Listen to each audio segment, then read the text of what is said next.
What is up, everybody? I'm just posting the that I am streaming in the Slack.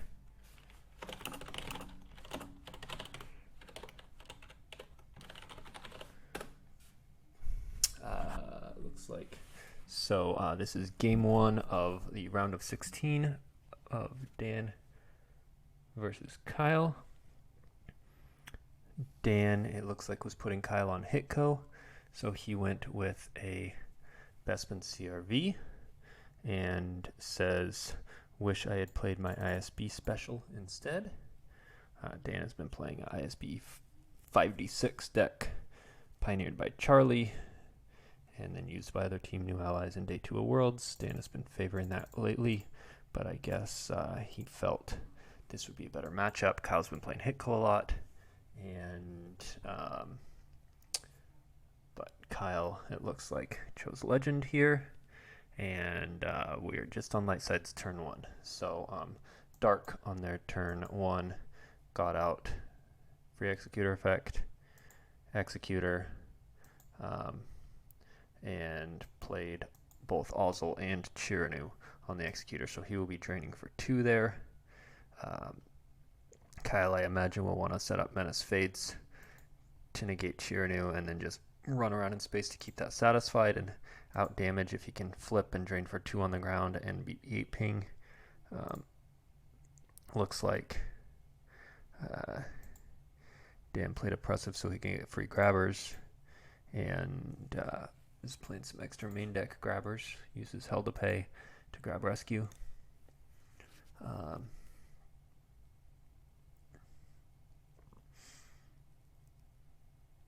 Dan says, I like how your entire team is here to watch you. What? His entire team? Looking in the chat, I see me, Kyle, and Dan, who are playing, and Ash Nolo, which I'm not sure who Ash Nolo is. So, okay. So Kyle, Dan says, hey Joe, no streaming. I don't want to look back and see all my mistakes. Literally the only reason I'm streaming this is because on Hollow Theater like 20 minutes ago, he said, oh, ouch, Kyle stacks Jedi Luke on evac, so he cannot flip for a long time. And then Dan says, hashtag Joe Olsen is rude. The reason why I'm streaming this is because on Hollow Theater 20 minutes ago, he was like, I'm playing Kyle on the Gempc PC, so if anyone wants to stream it, go ahead. And now I stream it, and he's like, I don't want you to stream it. What the So I'm half tempted to just switch to Auto Chess and stream Auto Chess, because then he was mocking me like, oh, Joe only streams Auto Chess now. So then I come on and stream this, and he bitches about it. Yeah, all right. We'll see. This should be a pretty grindy game. Kyle playing that evac was really weird. Simply because you might want it in space at some point if you're expecting command or whatever. You're probably not thinking he's playing anything that adds destinies on the ground, like a crack Fed or something. I guess in theory, like a General Grievous or something with a command, but you're not going to see them really attacked much. I don't know why you'd, and multiple destinies wouldn't matter if, someone coming down and like hitting Rose, like random EPP Mauls in the deck, hitting Rose would kill her with attrition. The evac wouldn't matter. Like there's zero reason to deploy that right now, other than maybe he wanted to draw up and didn't want to go over to Monarch, so it's one less card in hand, but he only has 6 in hand, so that wasn't the case. That was just an unforced error. There's no reason to play that evac at that point, especially because he doesn't have the Twix out either. So I guess he couldn't have stacked that because he activated the Twix, which is why he pulled the Jakku. So he knew the Twix wasn't getting stacked, but getting that Luke stacked, what that means is there's going to need to be a battle where he pulls that Luke off of evac. Then he's going to have to deploy the Luke, and there's going to have to be a second battle where he flips the objective. And, of course, Dan's not going to really have any ground, meaning that'll be 2 space battles. And at least the first one, Kyle's going to have to cap the destinies, so he'll probably be outpowered. And he won't get to pull a good card off like Poe that he would want for space battles, because then he's not pulling that Luke. So, yeah, that's a big setback for Kyle. Justin says, with both Luke and Poe sec, doesn't Dan just avoid battle as much as possible now? Yeah.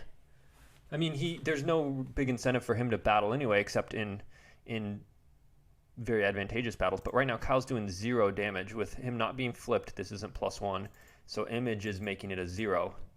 And then Coward is negating Rose. So even if Kyle gets out to a system, though, and gets Rose going, Dan's doing 3 right here with Chiranu, and Kyle's doing 0. So anyway, I was busy talking about evac, but Dan's turn was very straightforward. He basically paid to drain.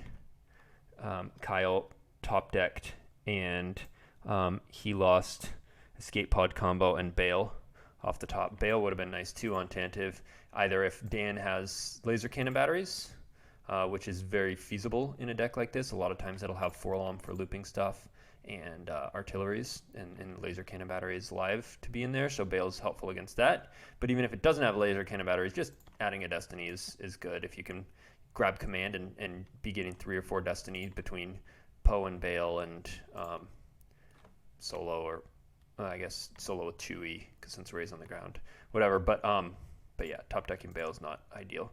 So Dan's turn was just pay 3 to drain 2, deploy Image, deploy the system, move over.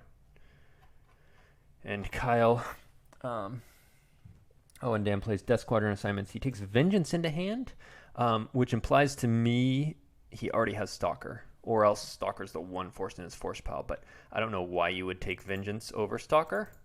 I mean, yeah, it does 1 ping if you're battling, but Stalker follow is pretty big. So if I'm Kyle right here, I'm putting him on having both Vengeance and Stalker in hand, which with no Bail, no Poe, means space battles are going to be tough. This is definitely looking uphill for Kyle.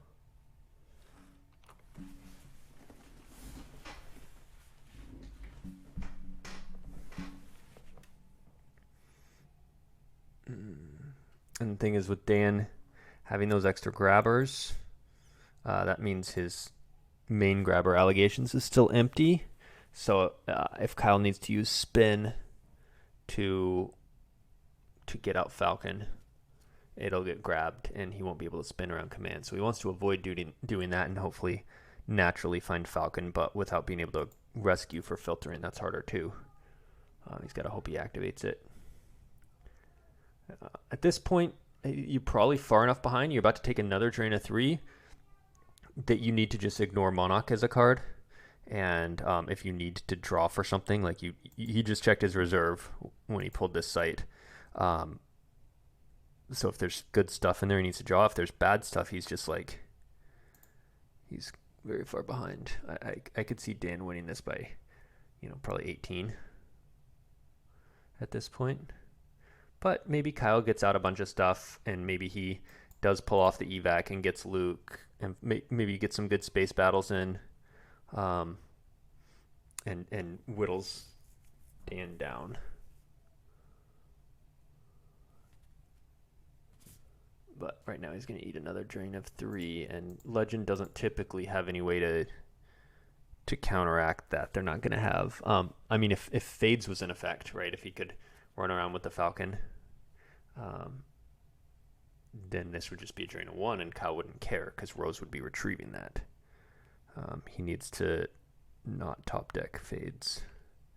So he loses from hand an Octosite, an EPP Ray. He does have his, and a rescue. Those are all fine. He does have his once per game pull still, I believe.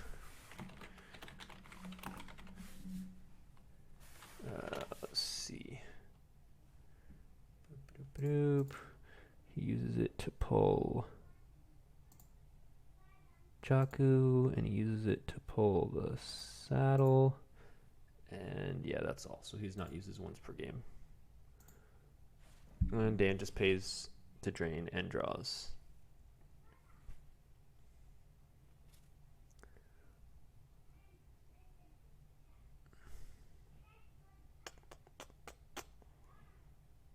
now that they nerfed R2, you know, we used to see that like 2x. Like when Justin Desai was playing Legend for a while, he had 2 R2 in there because it was so good. And that would be a viable threat to then not even have to go to space yet until Kyle was ready to drop R2 and drop guys there, and then that gives you a second battleground for Coward, and it lets you drain 2. And at that point in the meta, R2 was popular enough that some Bespin CRVs, I know Gavino was playing it for a while, I think Paul Myers, some Bespin CRVs would start Reactor Terminal V to pull Droid Detector and drop that on the security tower to kill the R2 or prevent it from deploying in the first place. And then also get Force Pal draws. Oh, Kyle has the Grimtosh in deck. So he plays that used on Dan's at 16 cards in hand. That'll cut him from 16 to 8. Not game winning, but it'll slow Dan a little bit. Dan opts not to grab it. I think one reason why he doesn't need to grab it is because we saw that we're doomed combo top decked, so it's going to be a bit before Kyle gets that in hand again, if he ever does. But Darkseid could conceivably have a Restraining Bolt in here. It wouldn't surprise me to see that in Dan's deck because it's good against BB-8. So that is a card anyway that would stop the R2, but R2 is just not in the meta anymore after the errata. It's a tough balance. Like you go from something that's just like really good that Light's playing 2 of it to not worth making the cut.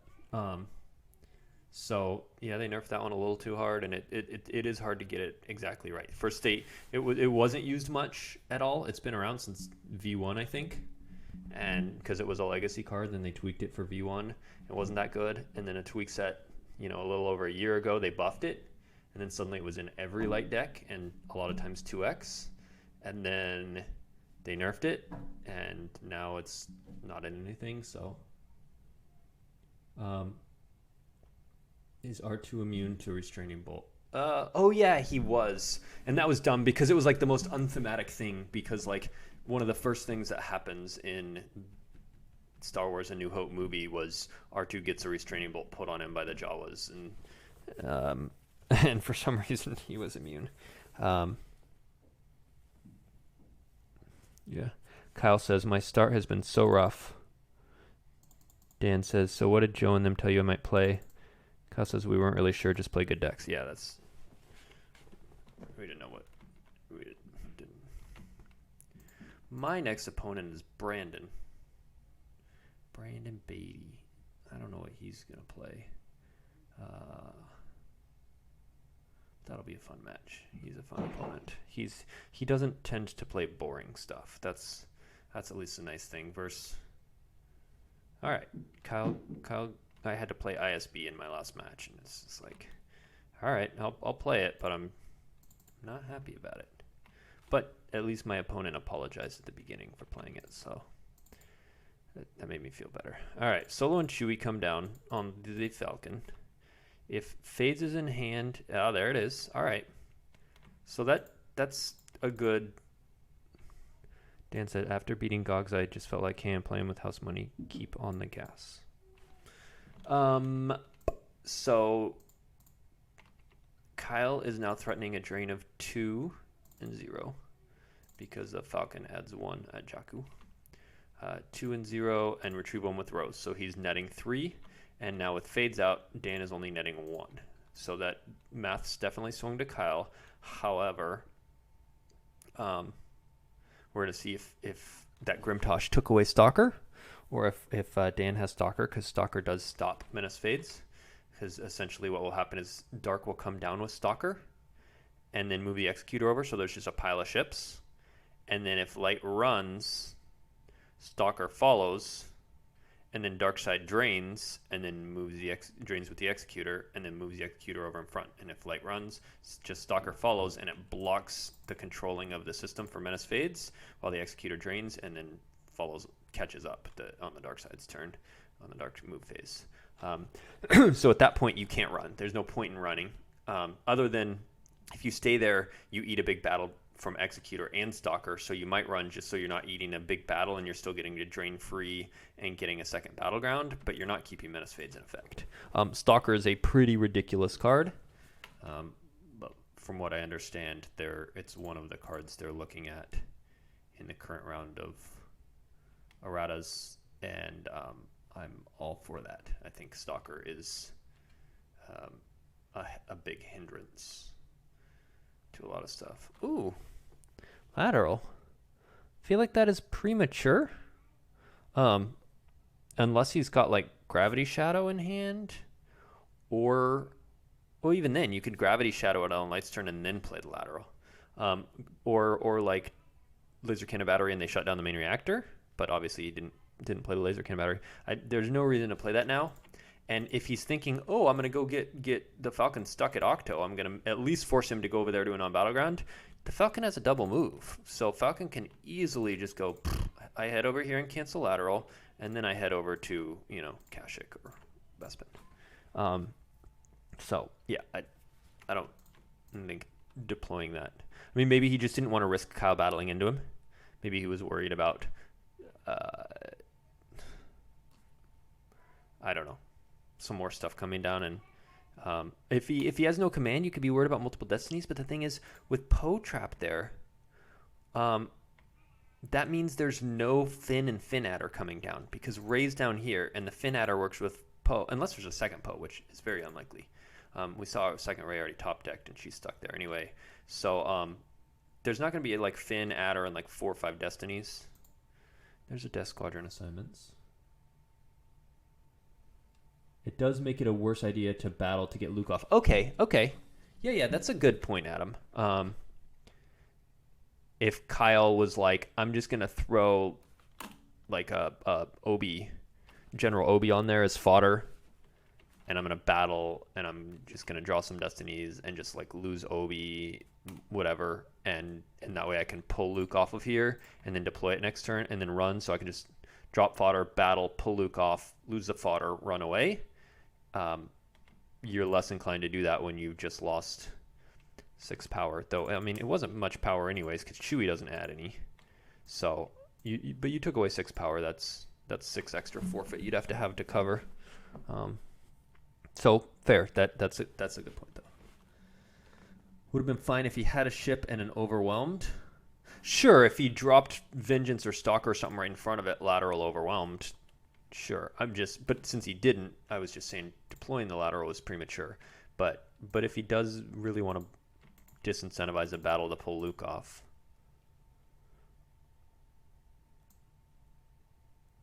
All right, so Kyle checks his deck.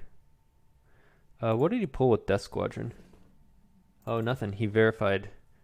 Oh, that's interesting. Okay, so Dan played Death Squadron, and there was nothing to take. So that indicates that both Stalker and Vengeance are still in his hand. And then Kyle searches for Luke, and he's not there. And Dan says, nice destinies. So, but Luke's being a dick. So I'm guessing Kyle has some good destinies here, but if he battles and tries to get Luke off, he's obviously can only draw one of those destinies.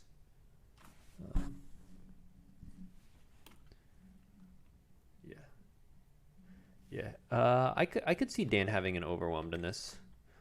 Actually, Dan sent me a deck list for a deck like this last week when he was going to play Gogolin, and I gave him some input on it.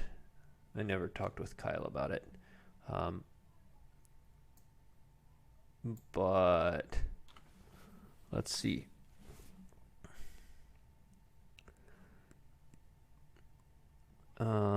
Okay. Well, in the list I'm looking at, there's 3 Gravity Shadows. But again, that's not a reason to deploy lateral early, because if the Gravity Shadow misses, they cancel it, and if it doesn't miss, you could just play it on the next turn. That's neither here nor there. It had 3 Gravity Shadows.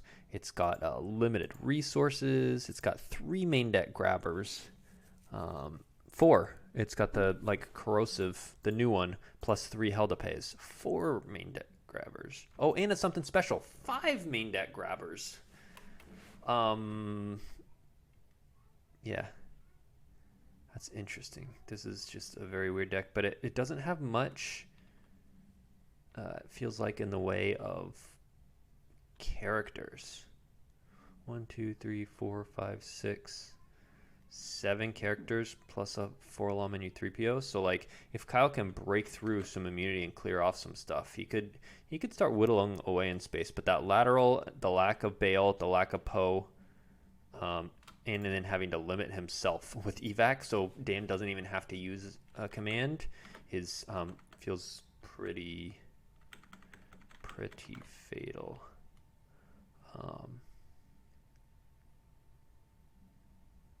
Yeah, I don't know how much Dan has changed it from this list, but looks like it mostly matches so far.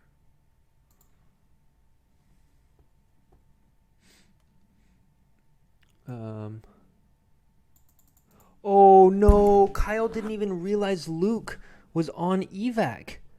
When he stacked cards on evac, he didn't look closely at them, because right now Kyle just searched for Luke with the saddle, and he said, wait, he's not here either. Did I lose him? Not realizing Luke was stacked. And Dan says, check your effects. And Kyle says, LOL.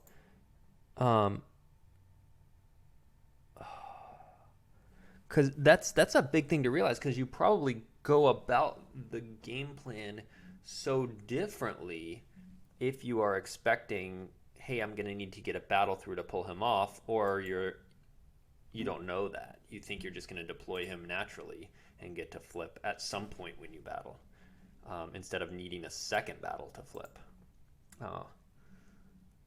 So that's another blunder by Kyle. First, deploying the evac in the first place was a huge one, but then not even looking at it and realizing, there's my Luke.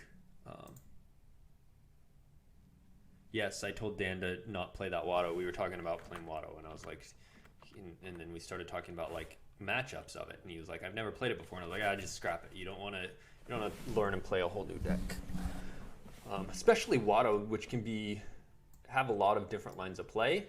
Whereas like this Bespin one, if you've never played this Bespin and you look at it and you talk about it with someone for 2 minutes, you're like, okay, there's not like, oh, there was no Gravity Shadow. Falcon gets away. Oh, it fails the cancel. So now it's either going to have to sit there. I mean, you might as well have it sit there then. That sucks though. That's rough. Especially after Dan said, nice destinies. Yeah, Watto, has a lot of decisions. This dark deck is like play Star Destroyers, pay to drain, put you 3PO to their site, attack in space if they're in front of you. Like there's nothing to think, or there's not much to track. It's just whatever.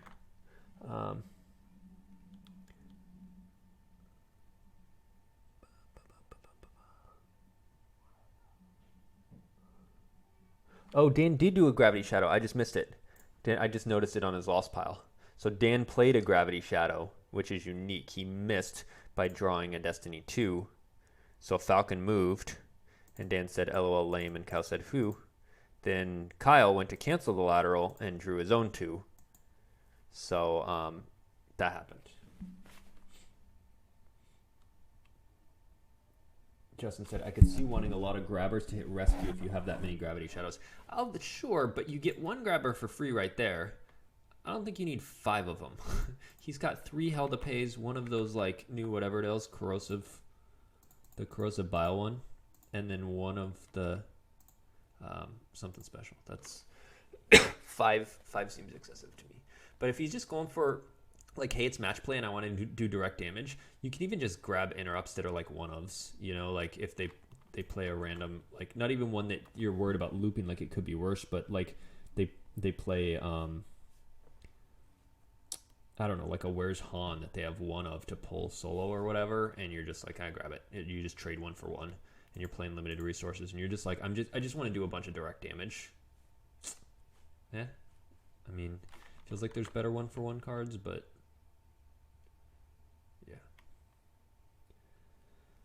So yeah. Anyway, I was saying Watto's more intricate. This is easier. Dan, Kyle, before he had, when I was going on about Kyle stacking that Luke on evac and not realizing, Kyle went ahead and after being told that, he plays Leia's transport, which pulls Holdo. He plays Tanev with Hera on board, and he moved the Falcon. Dan paid to drain for 2. Kyle lost meditation and Yoda from hand, and then Dan moved over and drew a bunch of cards. And now Kyle still is not doing any damage. He can retrieve free with Rose, and there's no secret plans out. Did Kyle retrieve last turn? Let's see, Rose. Retrieved with Rose, yeah. All right, and now secret plans comes out. All right, so Kyle's going to get to retrieve with Rose. And he's not taking any damage here, because right now, like if he runs, the nice thing is with the in lateral was canceled on Darkseid's turn because you draw destinies on both people's turns. The nice thing about Gravity Shadow here is if he moves these first, then he can always move the Falcon next to back it up. Like if he moves the transport away, and then he goes to move Tanev and it gets Gravity Shadowed, you can move the Falcon to back it up. And you can always, when they're all 3 are together, you can always move the Falcon first. If he doesn't Gravity Shadow, and he Gravity Shadows your last ship, you can double move the Falcon back to protect it. So having that Falcon double move will be useful.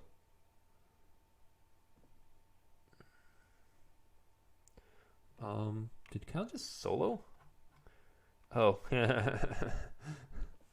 Kyle uses Escape Pod combo with solo to pull Grimtosh. Dan is at 16 in hand, so Kyle's just setting them back. He does play Corrin to the 2-0, so he's going to start getting some drains in unless Dan has found... Oh, I was going to say unless Dan found you 3PO, but then I remembered what character's name I had just said. Corrin says U3PO becomes control, basically, because he'll block the drain for a turn, but then get his cover broken. I would have moved this first, because it's more vulnerable. I guess you could always just suicide it out of play if it's all by itself. No Gravity Shadow, though.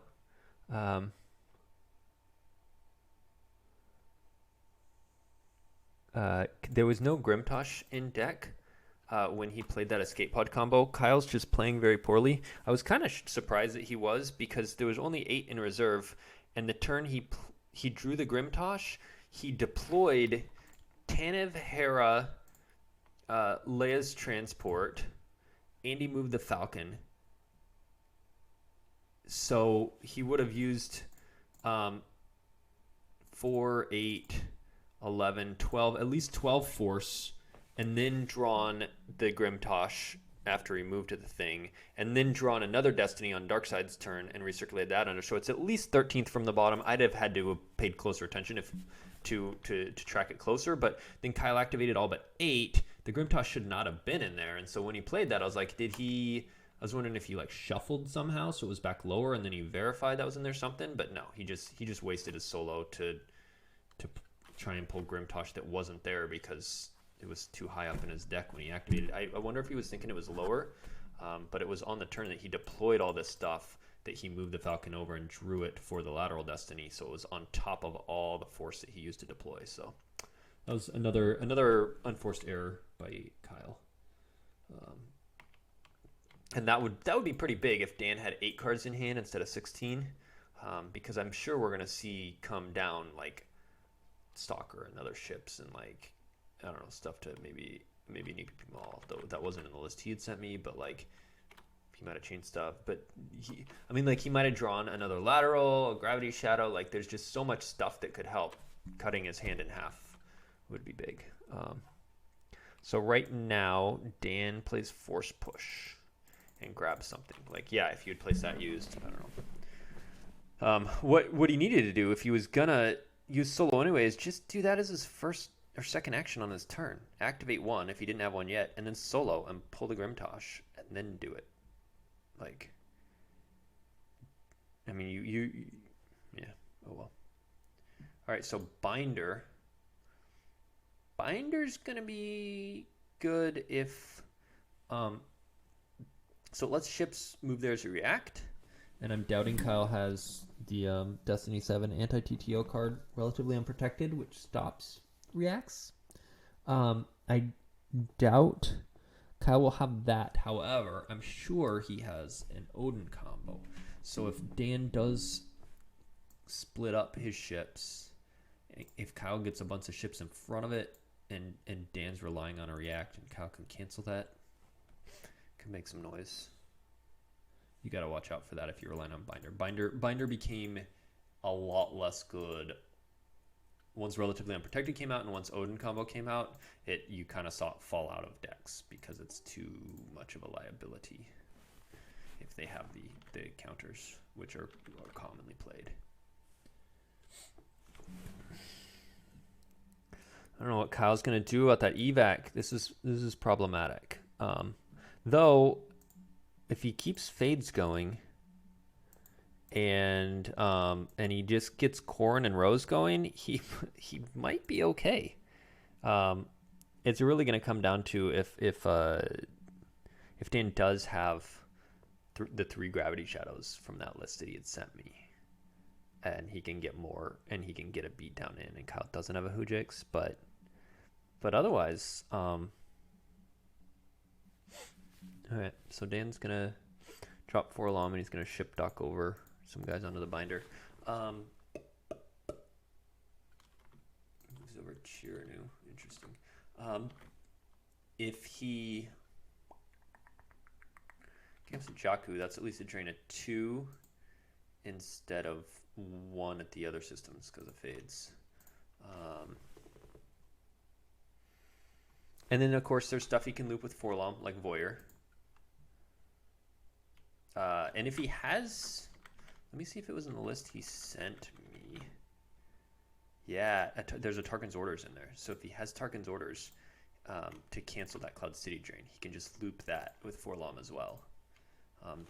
I was doing that earlier in a game today. I had a Gempc game of Watch Your Step versus ISB, and he just piled a bunch of dudes in my Cantina, and I just had Mirax to loop. It's a hit. So Dan can do the same thing here.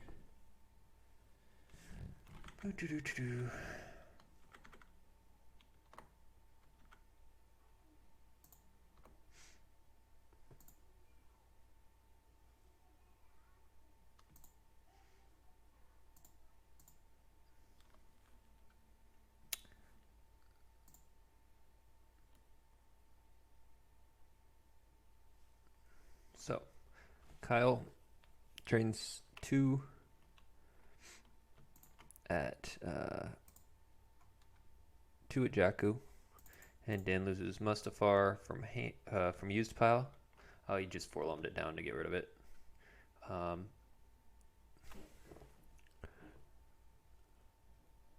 I think if you're Kyle, you have to grab Tarkin's Orders and eat the Voyeur. And then he loses Barrier from hand.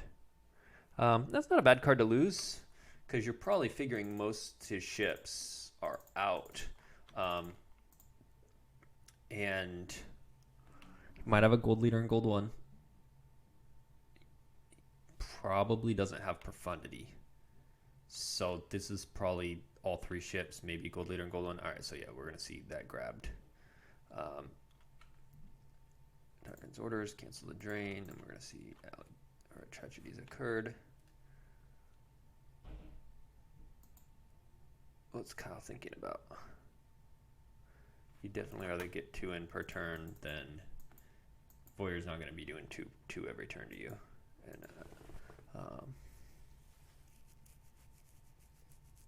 that should be an insta grab.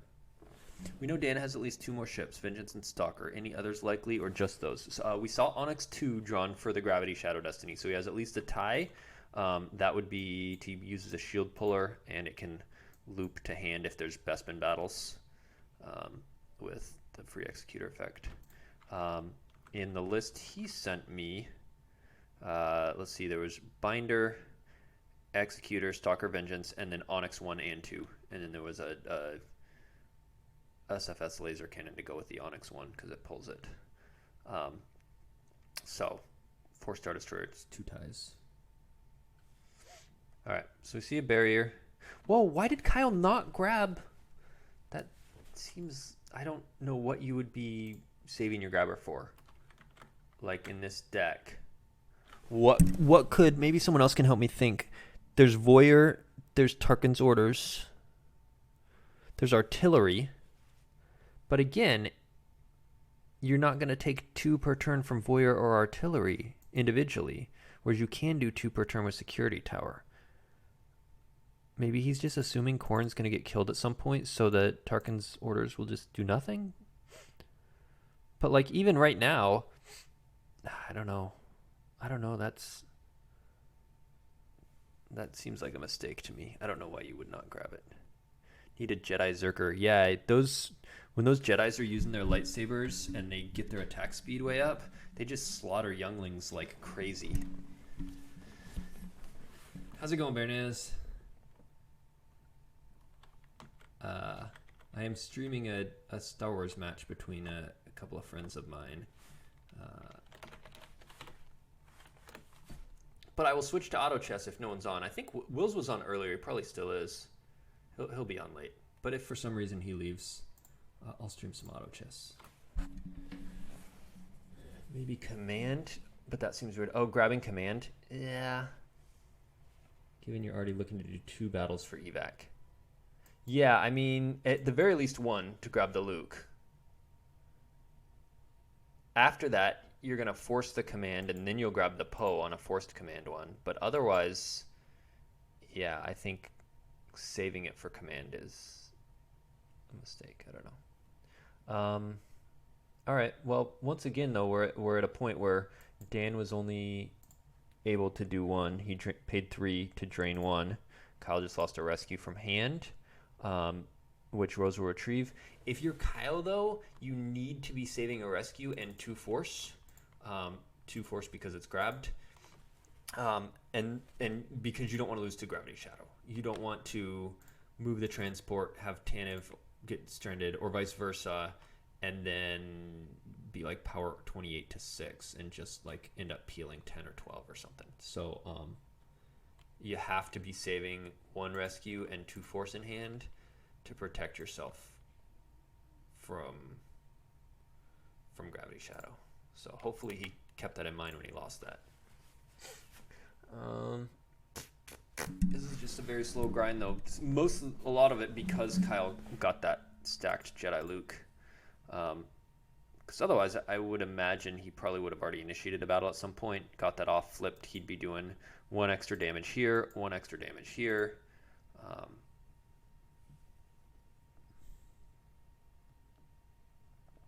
Yeah, that's a good point, Justin. Kyle is probably only assuming he has 1 Gravity Shadow. I would probably be assuming that. If I was sitting in Kyle's seat and I saw the Gravity Shadow go, I'd be like, phew, got that out of the way. I would not put him on 2, let alone 3. In fact, that was that was one of the things I commented when Dan asked me about the list. I was like, 3 Gravity Shadow seems like a lot. In fact, what I told him is I'd rather have laser cannon battery and shut down the main reactor, because shut down the main reactor is just guaranteed stop movement instead of Gravity Shadow where you got to draw. Plus, it stops them from using their ability to draw Destiny.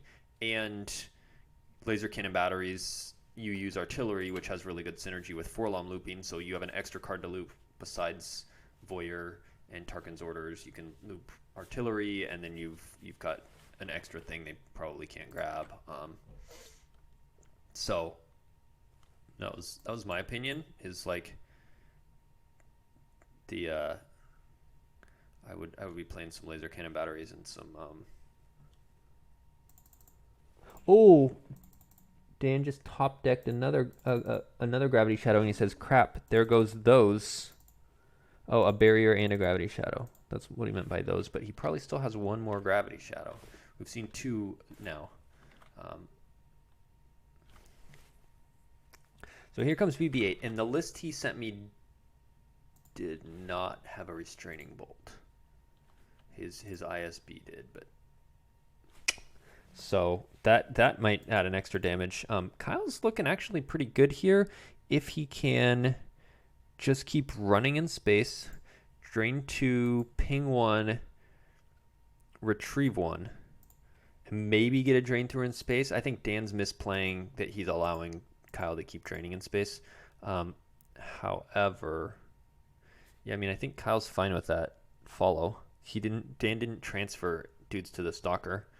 So Kyle's like, okay, like, you want to fight me with that 16 power versus my 13, and I get an extra destiny because Hera, and we can both command, and then I'll get to, pull my Luke off, and like, I'm okay with that.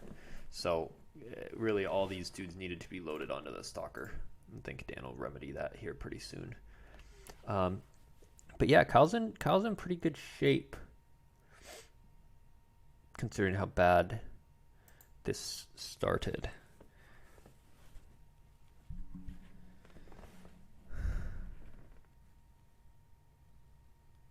Did he get a verify that might have revealed otherwise? Revealed what? Like, were you still talking about the gravity shadow? Yeah, I don't know. I don't. He did verify. Why did he verify?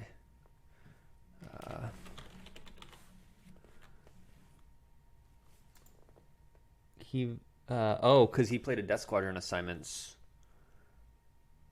Unless that one card was... He had one card in his force pile when he played that, I remember. Because I was thinking, like, you should know if you have something to pull in your deck. Because you've already got Ozzel on table.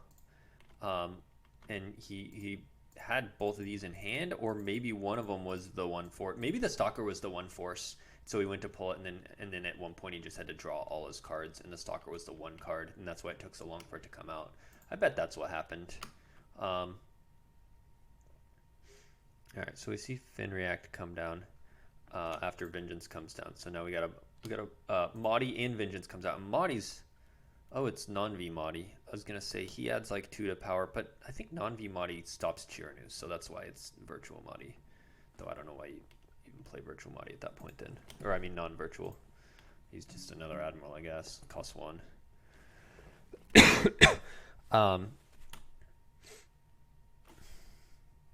So Dan commands, and now Kyle grabs it. I don't like that at all. But okay. Maybe they're gonna have a lot of space battles. Maybe I'm wrong. What? And he takes Poe. He's not going for the flip. All right. Well, I mean, I guess the logic there is you drop Poe, and now you're threatening 3 destinies, so he's going to have to command again, and at that point you can take the Luke, and then he's already burned through 2 of his commands, and you've got the Luke right, and then now you're ready for a 3rd battle where Luke can go out of play. And yeah. So anyway, he tries that Grimtosh again. We've seen that card a few times, including so Kyle's down by 12. He's going to have to lose 1 to Vengeance here. And worst part is they're all immune to less than 4 with quad drive yards. If he could have at least cleared a dude, I think Kyle would be okay with this. Like if he had drawn a 4, so he was only down by 10, and someone was going lost here, Kyle would have been like, yeah, I'm fine with that battle. But not losing anything is always annoying. He loses a skate pod, we're doomed from hand. What's interesting about that is that means he had 2 of them. Wait. Because he played one with Solo and he placed it out of play. So we know he has 2 of them. But my question is, why did he just lose that from hand instead of using that to pull that stupid Grimtosh he keeps drawing for Destiny over and over? He needed to just not lose that and play it used.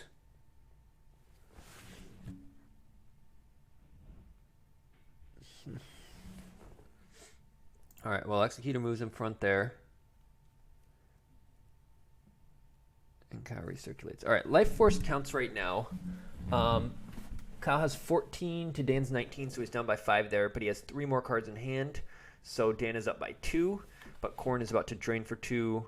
BB-8's going to ping 1, and Rose will do 1. So Kyle will be net up 2. Right now, Dan's net up 2. Kyle will be net up 2. So it's a very close game. So we're going to see probably Poe and Fodder come down here. So,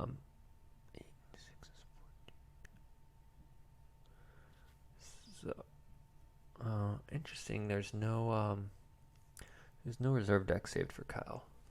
He's not planning on battling. Which, if he's not planning on battling, he should have just taken the Luke and dropped him. I don't know. Once Luke's out, it'll add an extra drain of 1, and the redraws will be nice, and the peaks will be okay. And opponent's immunity to attrition will be limited to less than 5, meaning you can battle into the Executor. You move that Chewie over into the passenger slot. You drop Poe on there.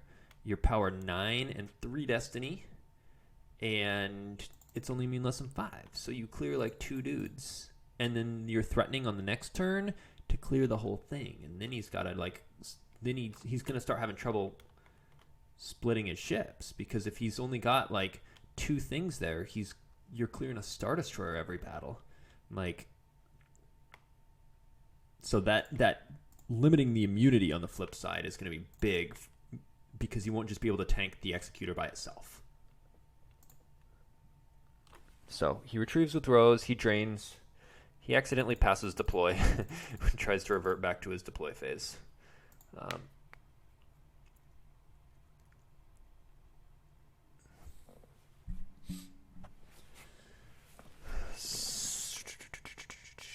Did he?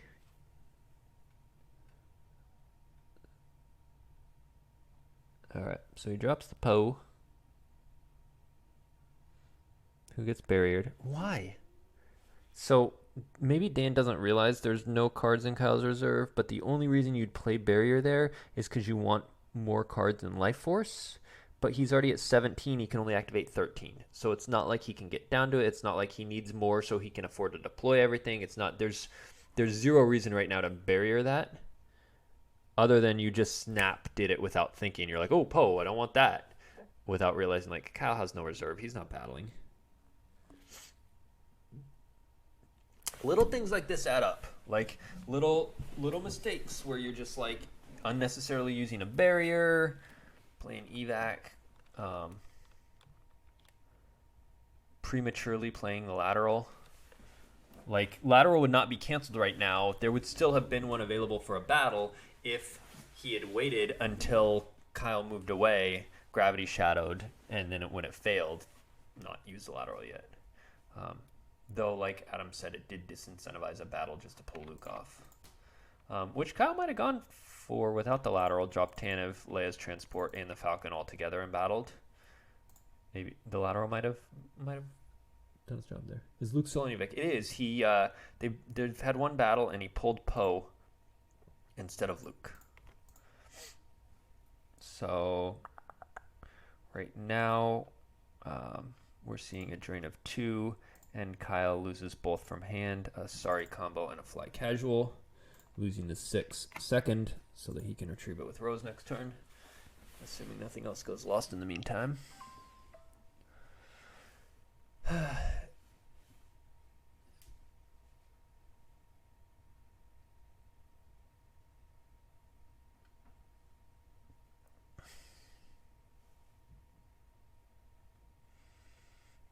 I don't know why Dan's consolidating here too. I get the feeling he didn't track that Tarkin's orders and then 4-lum into it. I wasn't paying attention to see what he did, but I get the feeling he didn't, because otherwise you want to be at Bespin.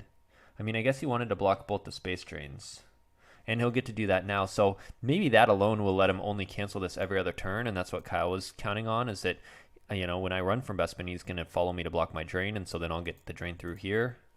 Whatever, but all right, we see the Executor move, and I think we're going to see a ship dock.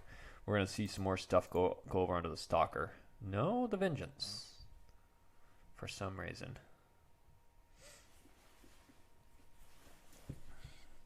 Well, so Kyle is going to get in. Yeah, see, this math is totally in favor of Kyle. Like, Dan just drained 2, and now Kyle's turn, he's going to drain 2 there, ping 1, retrieve 1. So he's doing 4 versus 2. or doing 3 versus 1, depending on how you count the rows, whatever. But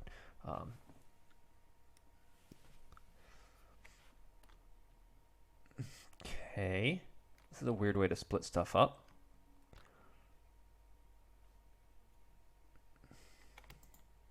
We got Mahdi, Thrawn there. We got Chiranu on Binder over here, and stuff can react in front of it. But you can throw anything in front of it to block the drain because you don't care about that thing battling you, and they can't react to their own battle. So, and then you got Vengeance with Piet and Ozzel over here. So let's see. Oh, for a second I was so confused. I saw at the end of the turn Kyle retrieved Fly Casual, and I was like, oh, Kyle pulled Firepower. And then I was like, wait, Firepower doesn't exist. And I had to like look close, and I was like, oh, Kyle used Walkling. It's like, I just saw out of the corner of my eye, I saw Secret Plans light up, and I saw in the chat it said Kyle retrieves Fly Casual, and I was like, oh, okay, he pulled Weapons Display. And then I was like, that doesn't exist. Not to mention the fact Kyle doesn't control a Battleground Titan system. And I'm not sure Dan deployed a card with ability. In fact, I think he didn't. So there was already other problems with that. But just like my automatic, it was an end of turn, light side retrieves a card. Of course, that's what happened. And then it was like, okay, he Walkling back to 6. So now he's got 3 in reserve, including which goes the 1 force he used to pay, the 6, and then something. I don't think he used any other force. I wasn't paying attention that turn. I don't think he used any interrupts or anything. So, but what that means... Okay, wow, yeah. Dan's in trouble. Oh, and he can't Tarkin's Orders that one because he lost the most of our system. So, that spy's pretty big.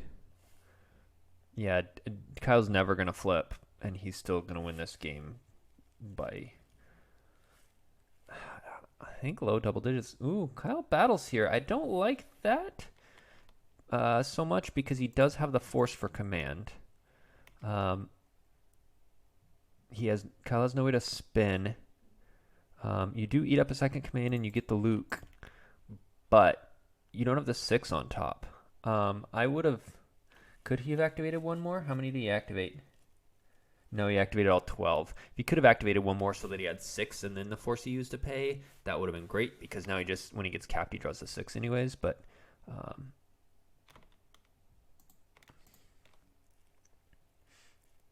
all right, so Kyle takes the Luke off of evac.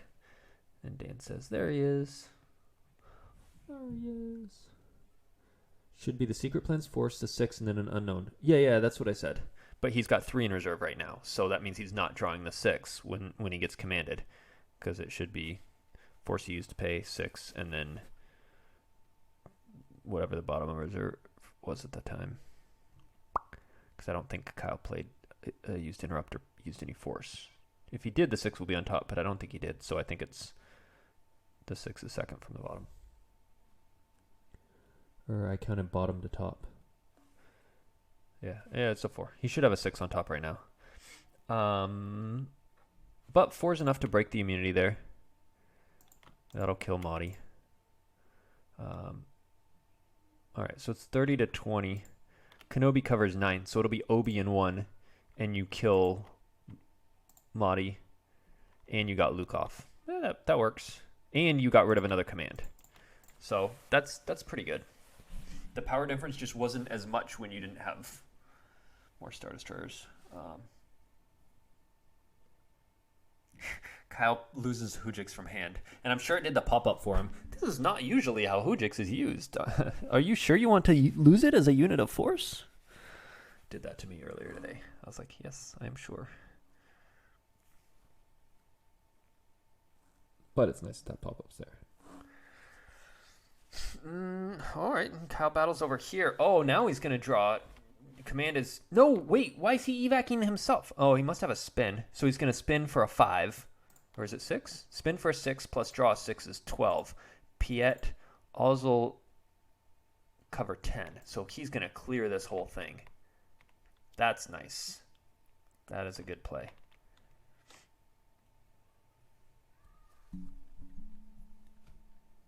I'm glad it does ask that. Yeah. Okay, so there we see the spin. Dan says, got the all wings, huh? Kyle says, all game. All night long. So he spins. He draws that flag casual. That was a good game plan by Kyle. Kyle's playing well. Other than, the dumb thing of playing the evac early and the, not noticing Luke was on it. So Falcon's going to be immune to that. It's immune less than 5. Kyle said, yeah, had a good draw for the matchup. Falcon, too. Yeah, he had Falcon and spin. And he got his other ships really fast. Both ships. So he's been able to be at 2 different systems, which has been really fucking with Dan. So that's going to clear this whole thing. And then I don't know how Kyle wants to do this movement. This thing, he gets 3 destinies over here. I almost think you just leave those 2 in front and just move Falcon over to Jakku. Say go. Like, if Dan has a 3rd command. And at some point you can YOLO Holdo. She's going to add 7 to your total. So if you're tracking and you're like, okay, I know I got a 6, and she's going to add 7, make it 13. And you can just, that breaks the Executor's immunity, and then you're like, okay, I clear Stalker and Thrawn. Of course, then you're going to have to forfeit a bunch of stuff to the power difference, so maybe not.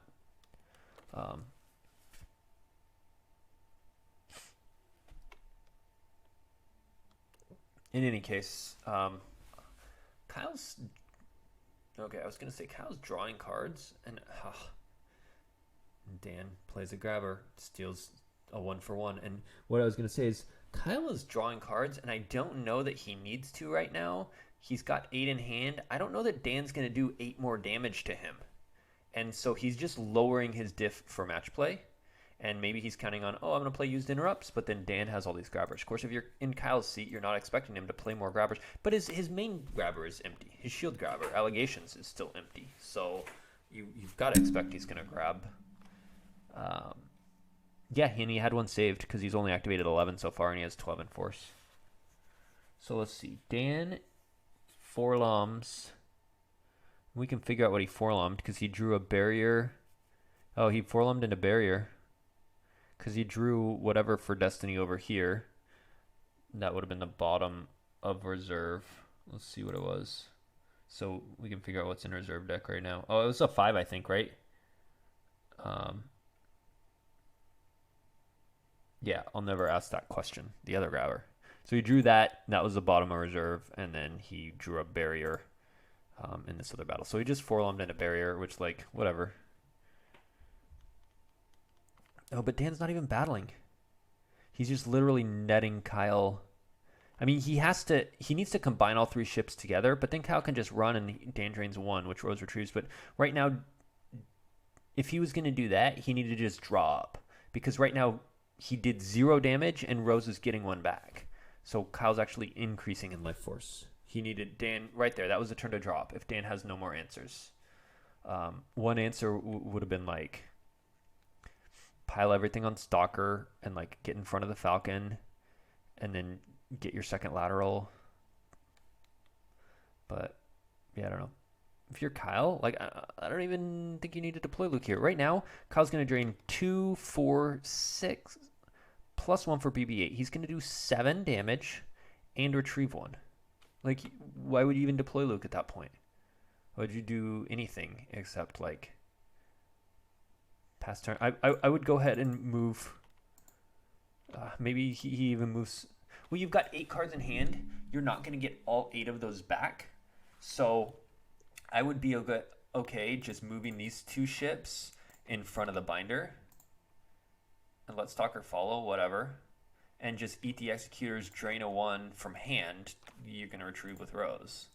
But with 8 cards in hand, there's no benefit to deploying or battling or doing anything. You can just eat any little tiny damage from hand, retrieve with Rose, and you just hope Dan keeps okay, there's a Tarkin's orders. You're just whatever, that's fine. I only do 5 damage this turn and retrieve 1 instead of 7 damage. The longer Dan stays in this, the happy you are as Kyle right now. Yeah, so maybe he deploys Luke because he wants to bait him into battle something. I don't know. This is Dan needs to be drawing up. Really well played game by Kyle.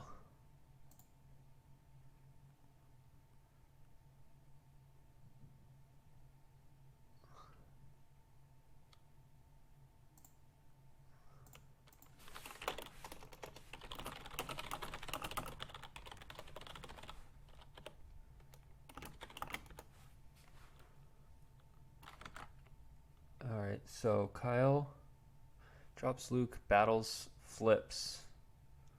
I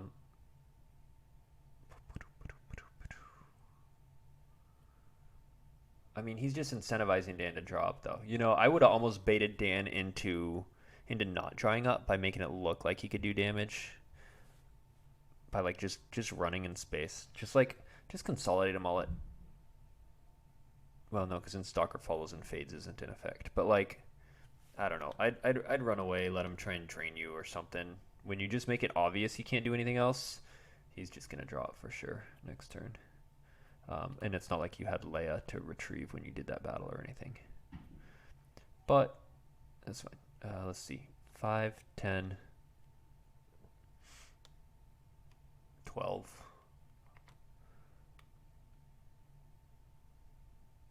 So that is enough to... Oh yeah, immunity is limited to less than 5 anyways. So we got a 5 for Enter the Bureaucrat, so I think you just lose Holdo here. Oh, Kyle's making him redraw. Either way, I think you just lose Holdo. Because you want Poe and Hera. Oh, he's going to force projection. Just rub salt in the wound. Game's over. He draws a 1. Alright. Well...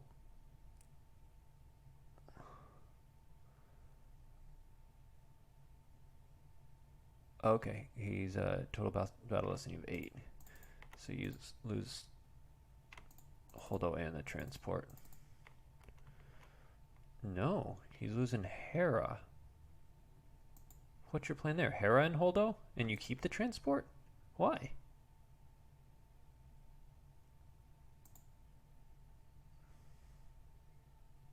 Hera and Poe. That's odd.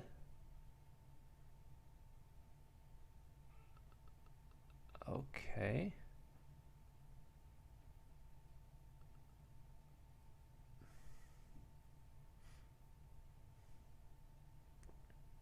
All right, so he's going to move the Falcon. Plays Gravity Shadow. Draws a 3. It blows it up. That's going to be big.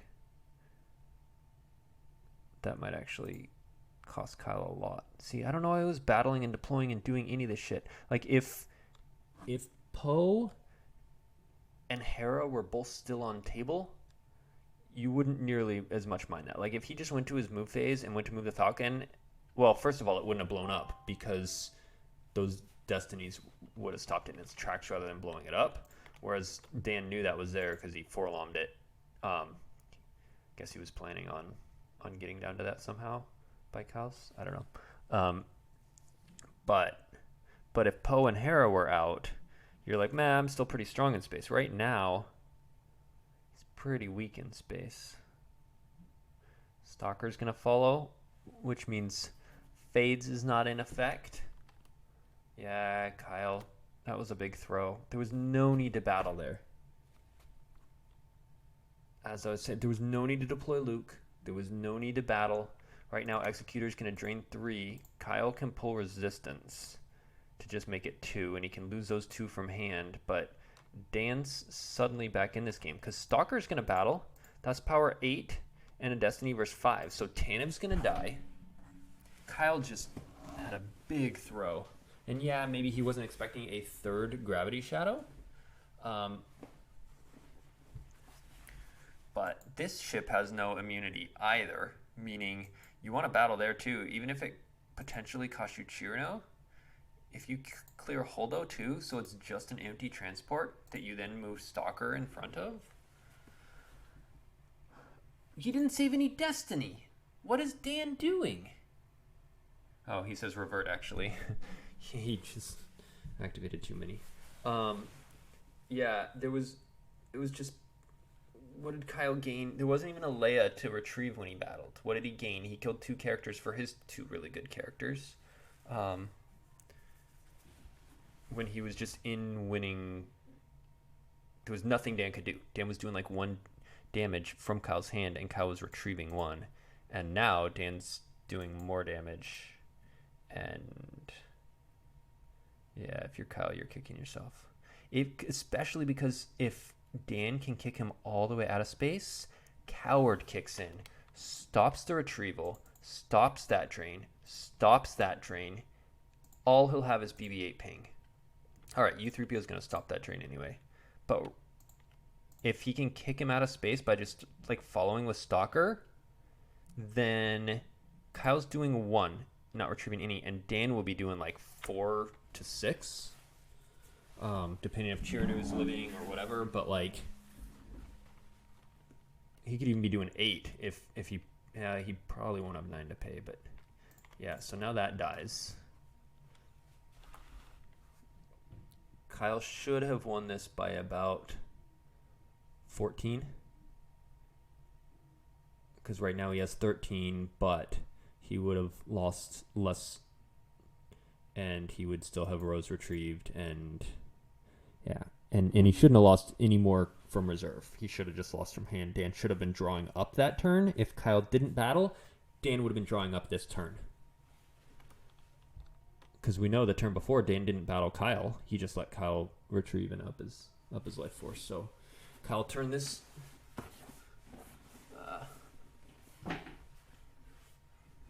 What is Dan doing though? Oh, he didn't have an S-spin. And there goes another grabber. Trading 1 for 1 again. Okay. Well, with no Stalker to move, actually this is okay for Kyle. And no other Gravity Shadow. Kyle's happy there's not... Interesting. Yeah, Dan needed to pay 3 less and just not drain at one of the places. And still drop that U3PO. But then, I mean, yeah, he would have done 3 less damage, but like, then he could have moved his ships better so that Stalker could follow and just like kill this thing. Now Menace Phase is going to go back into effect, and he's still going to be at 2 battlegrounds for Coward and draining free, and like, Kyle saved a reserve deck. That worries me. Kyle's thinking about doing some kind of YOLO battle, but you can't battle into this. Why'd he save a reserve deck? Is he gonna Odin Corrin over here? Maybe you can deploy a character with Corrin and then Odin Corrin over here and break this cover, so then he's got the 2 sites still. That would be a good play. Alright, so he retrieves Tantive 4. And there's tricks to get that back into hand with his peak. He's going to use his peak right now. Like, next turn he can activate up to the Tantive, leave it on top of reserve, and then use all his force, whatever, and then peek in his draw phase and put it on top and then just draw it into hand. But that won't happen for a whole nother cycle, and then it'd be the turn after he's deploying. I doubt we'll get that far in the game. So, Kyle drains 2, pings 1, retrieves 1. Kyle is at 14 force, and that's what I said he should probably win by if Dan had drawn up last turn. Huh, he drops a Yoda on board.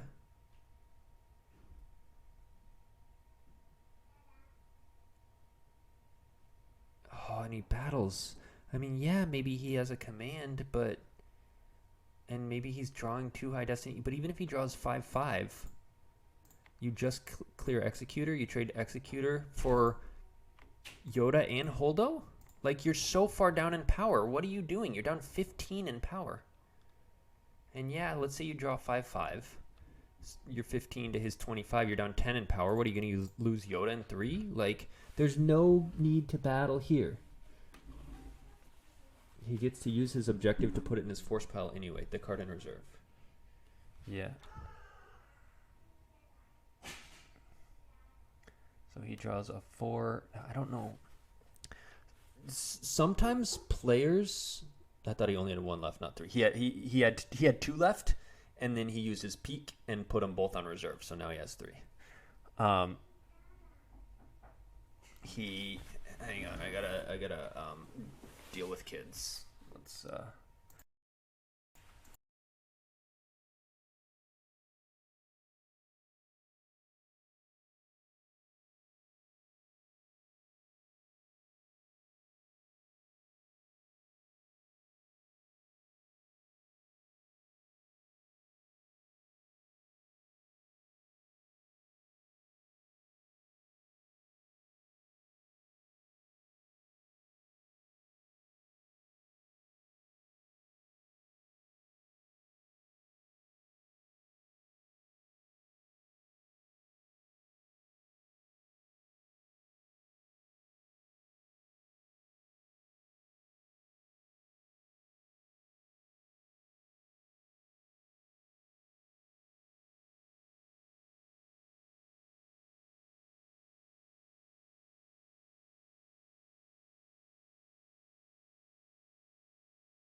Okay, let's see. What happened here? It looks like the game ended.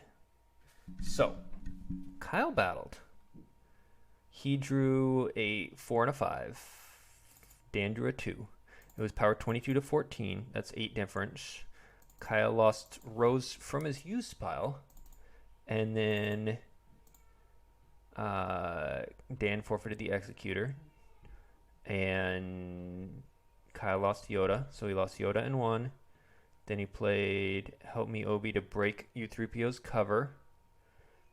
And stole him. And then he moved the ship away. And Dan recirculated. And he drew 5 cards and drew up. So Kyle won by...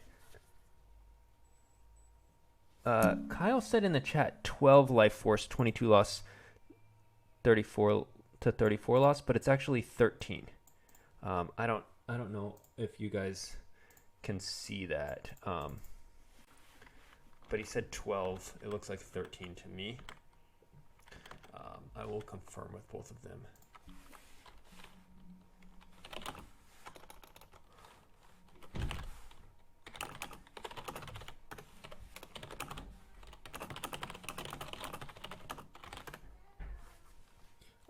So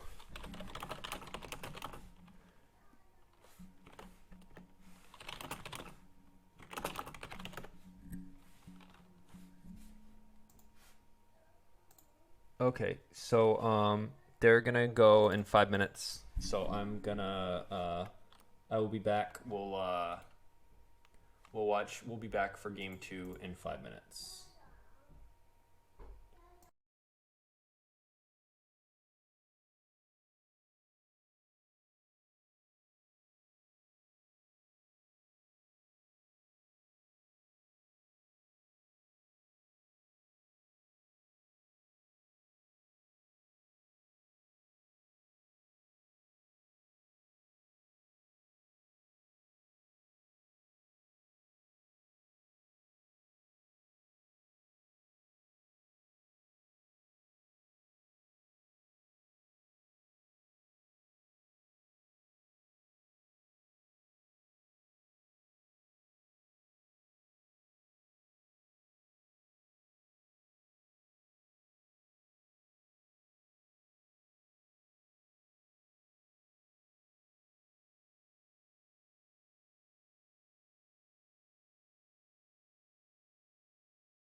All right, welcome back.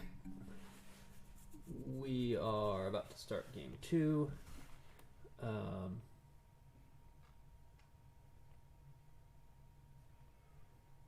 That looks like Kyle is playing his Set Your Course deck he has been playing for a while. He starts Combat Response, Quad Drive Yards, and something special. Dan is playing No Idea. Kyle says, hate this deck. And Dan says, well, this is thematic. And he says, oh, why? And Kyle says, or Dan says, he used it to beat Gogs in game 1. Okay. So he is starting 10-man, Insurrection, and Walkling. So we Kyle won game 1 by 13, and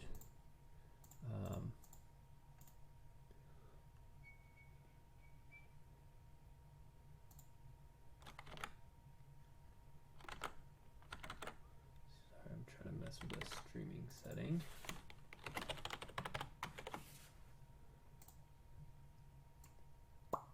All right.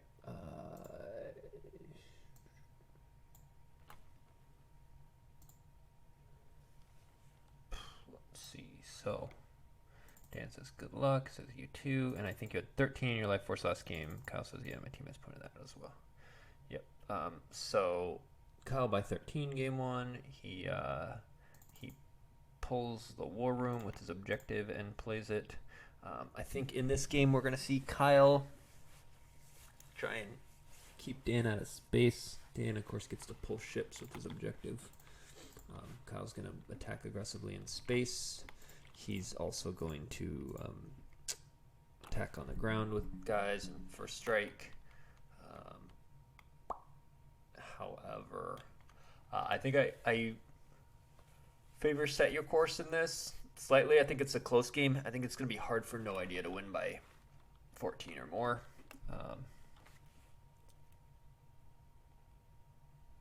Dan says Joe's a champ. Wait, did I misspell chump? Kyle says, I hope I don't need the extra life force. Oh, he's hoping win by 12 last game is enough. He doesn't hoping he doesn't need the 13. So Kyle uses KDY to pull this most of our system, and most of our pulls the castle.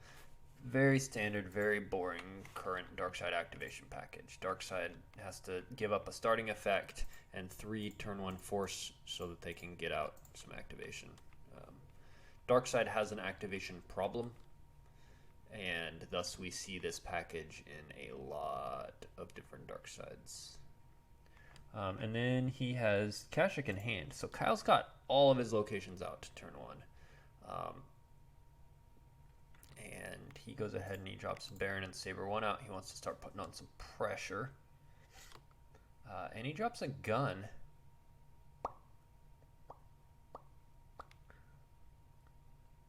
And it says, oh dang, and then never mind. So Kyle's going to be... here's why I don't like that gun. It forces you to save 1. And I want to draw there. Early extra cards in hand is good. I would save the gun as a surprise. If he's going to battle Baron, if he's going to drop a ship from reserve and battle Baron, like, whatever.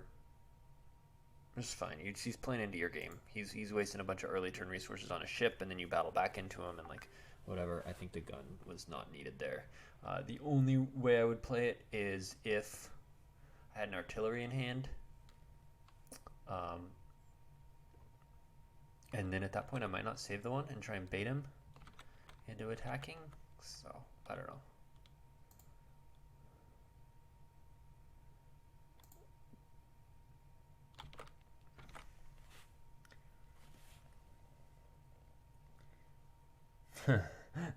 Dan says, started drinking, so how many will until I catch up to you? And Kyle says, I mean, I didn't stop.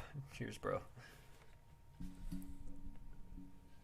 Yeah, Mr. Miyashiro says, I wonder if the gun is because he has artillery in hand. Yes, but in that case, like I said, I wouldn't have saved one.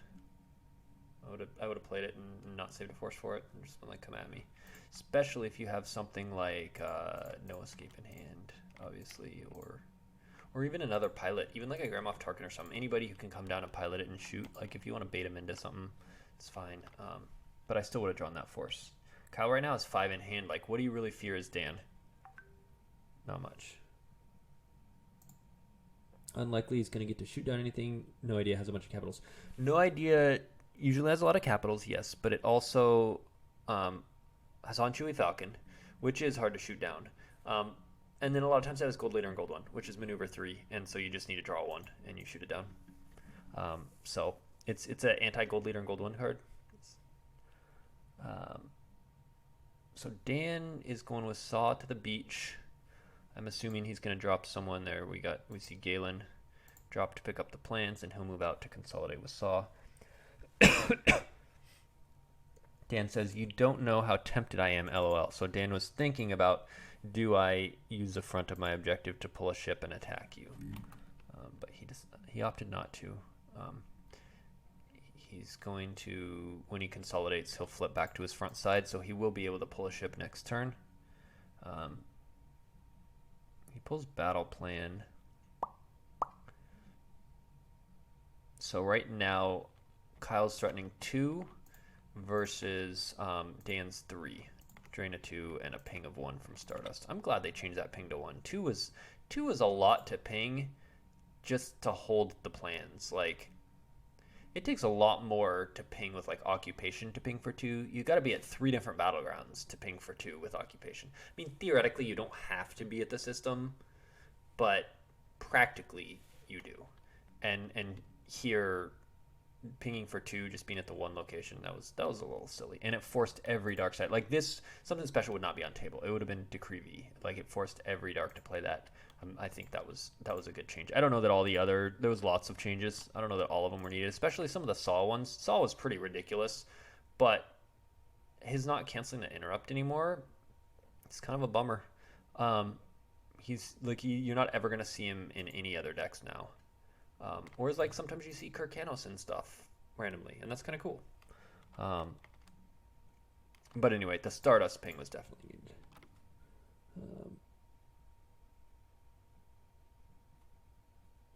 Yeah, also like not having to cram Decree V into every deck. I agree. It just forced Dark to play an 1 card down. Even when not playing against No Idea, just having to have the card, just having No Idea existing forced Dark to play with 59 cards.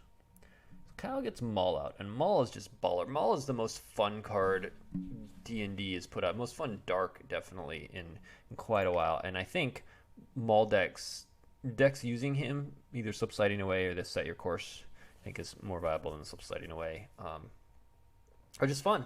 He's fun to do his little tricks, manipulate like that. I like it. So,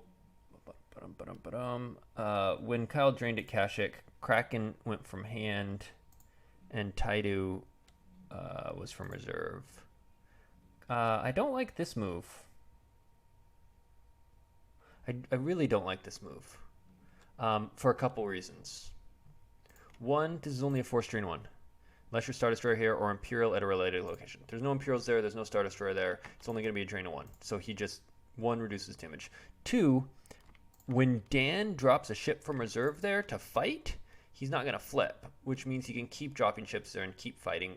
And once he flips, I mean, maybe Kyle's trying to stop the flip so that he can get weapons through, but like without that, he can just keep pulling ships. Whereas if Kyle stays at Kashyyyk and Dan wants to pull a ship and go somewhere else, right now basically Dan can pull a ship and go to Kashyyyk, satisfy Menace Fades, satisfy Battle Plan, and get to keep pulling ships next turn. Whereas if Kyle stayed at Kashyyyk, I guess Dan could have pulled ships to Mustafar, but if he pulled ships to Scarif, it flips him and stops the ability to pull ships. So I don't know. I don't like that move. Also put every dark deck that couldn't lose a starting effect at a meta disadvantage. That's true. If they had 3 fixed effects and they just had to float Decree and hope to find it early, then Stardust might get in multiple pings of 2, and or Dark would have to like waste their force push on finding it, or yeah, it was just it should have been 1, and I'm glad it is 1. Let's see what Dan does this turn. He pays 3 to drain, and Kyle top decks Grand Moff Tarkin and Lana Dobreed. And Dan uses Insurrection. I think we're going to see some tentative Bright Hope, Evac, Torn Far stuff in space. Kyle's probably going to want to use Vader's custom tie to cancel Torn Far's game tech so she can't just loop Evac over and over. And then he's going to want to save his Watch Your Backs to spin through Evac because he's going to be drawing multiple destinies. Yeah, see, even Kyle... Where did all of Kyle's force go? He activated like 18 last turn. He paid for Maul, he paid to drain, he paid for Forlom, he moved, he drew some, but it feels like he should have had more. Oh, wow. Kyle just got a free turn. That's pretty sick. Dan paid to drain and then just draw.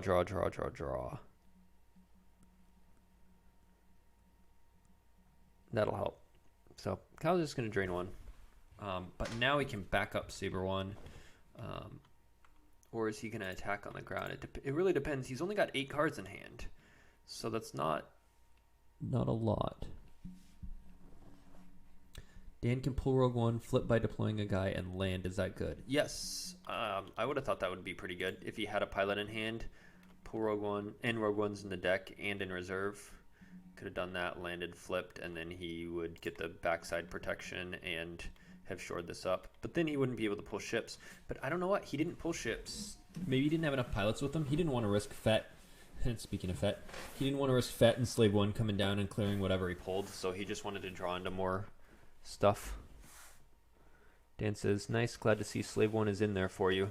Maybe Dan, when he pulled that docking bay, maybe he just had like almost no ships in deck, or no ships, except for like a unpullable Falcon or something, and so that's why he just drew into a bunch of space. Can you explain to a NARP what this Set Your Course deck's general game plan is? I saw some deck lists and don't understand it. Yes, absolutely. So it uses Quat Drive Yards, which lets you pay 2 to pull a system, and it pulls Kashyyyk, which is a Drain 2 system, and then it pulls Mustafar, and Mustafar pulls its own site with its text. So that gives you a bunch of activation. And then your general goal is to deploy stuff to space. They're all very efficient, powerful cards. So like Saber 1 adds a Destiny with Baron on it. Emperor's Shuttle is immune to attrition and adds a Destiny with Emperor on it. Fett adds a Destiny on his Slave 1. So right now, if all 3 of these ships were together, Dark would be getting 4 battle Destiny. 1 for ability, 1 for Fett, 1 for Emperor on the Shuttle, 1 for Baron on Saber 1. 4 Destinies, and the total would be +1 with Saber 1. So they're all very powerful ships that are strong, that can battle real well. And then what it tries to do is set up a space drain or 2, and then try and disrupt on the ground. So it plays this Maul, which can add or subtract 1 from battle and weapon destinies once per turn. It can add 1 once per turn and subtract 1 once per turn. And then it just drops down like Sidious or Darth Tyrannus. Is that his name? The Dooku's like AKA. And P-59 and Kylo and sometimes EPP Mara. Sometimes it uses Mara in her ship because that's a pretty good card. Sometimes it uses EPP, but Kylo, and it plays random ground guys, and then it uses First Strike to when you battle, you retrieve 1 and they lose 1. So it will use First Strike, and it will do what's called hit and run, where it deploys a dude, battles, retrieve 1, lose 1, like hit with the lightsaber or clear someone with the Destiny, and then just lose the character that battled. And the next turn, you drain and you drop another character and battle and retrieve 1, they lose 1. And so you do ping damage with First Strike, and you clear out characters via hit and run. You basically just hit them and forfeit the character. And meanwhile, you're draining in space. And if they come, if it's a space, if it's against a space deck, you battle pretty well. And if it's a ground deck, you just set up space drains and then just go harass them and attack them with your guys. So it's not a deck that has a set game plan like Imperial Entanglements, where it's like, I'm going to set up my walkers all over Tatooine and do occupation and just ignore you. It's like, I'm going to set up a little bit of, I'm going to set up this 1 space train, and then I'm just going to go harass you. That's sort of the idea behind it. Lightside had a similar deck called Throne Remains that's not at the top of the meta right now because they errated a card called Walkling that let it activate enough, and right now Throne Room's activation is poor that it's not played. But it's a similar idea in that it's a flexible reactive deck. Instead of having a set game plan of I'm going to do X, Y, and Z my first 3 turns. Like, I don't know if you were watching the last game, but it was a Bespin CRV for Dark, and it was like, I'm going to deploy for Executor, I'm going to get Chiranu out, I'm going to pay to drain, I'm just playing my Star Destroyers. Like, it's doing the same thing every game. And this Dark probably sets up a system drain every game, though not necessarily. But then after that, it's very reactive. It is, I'm going to see what you do and then go and disrupt you. Yep, no problem. Welcome back to the game if you haven't been playing a while, or if you just haven't been playing recently or a lot.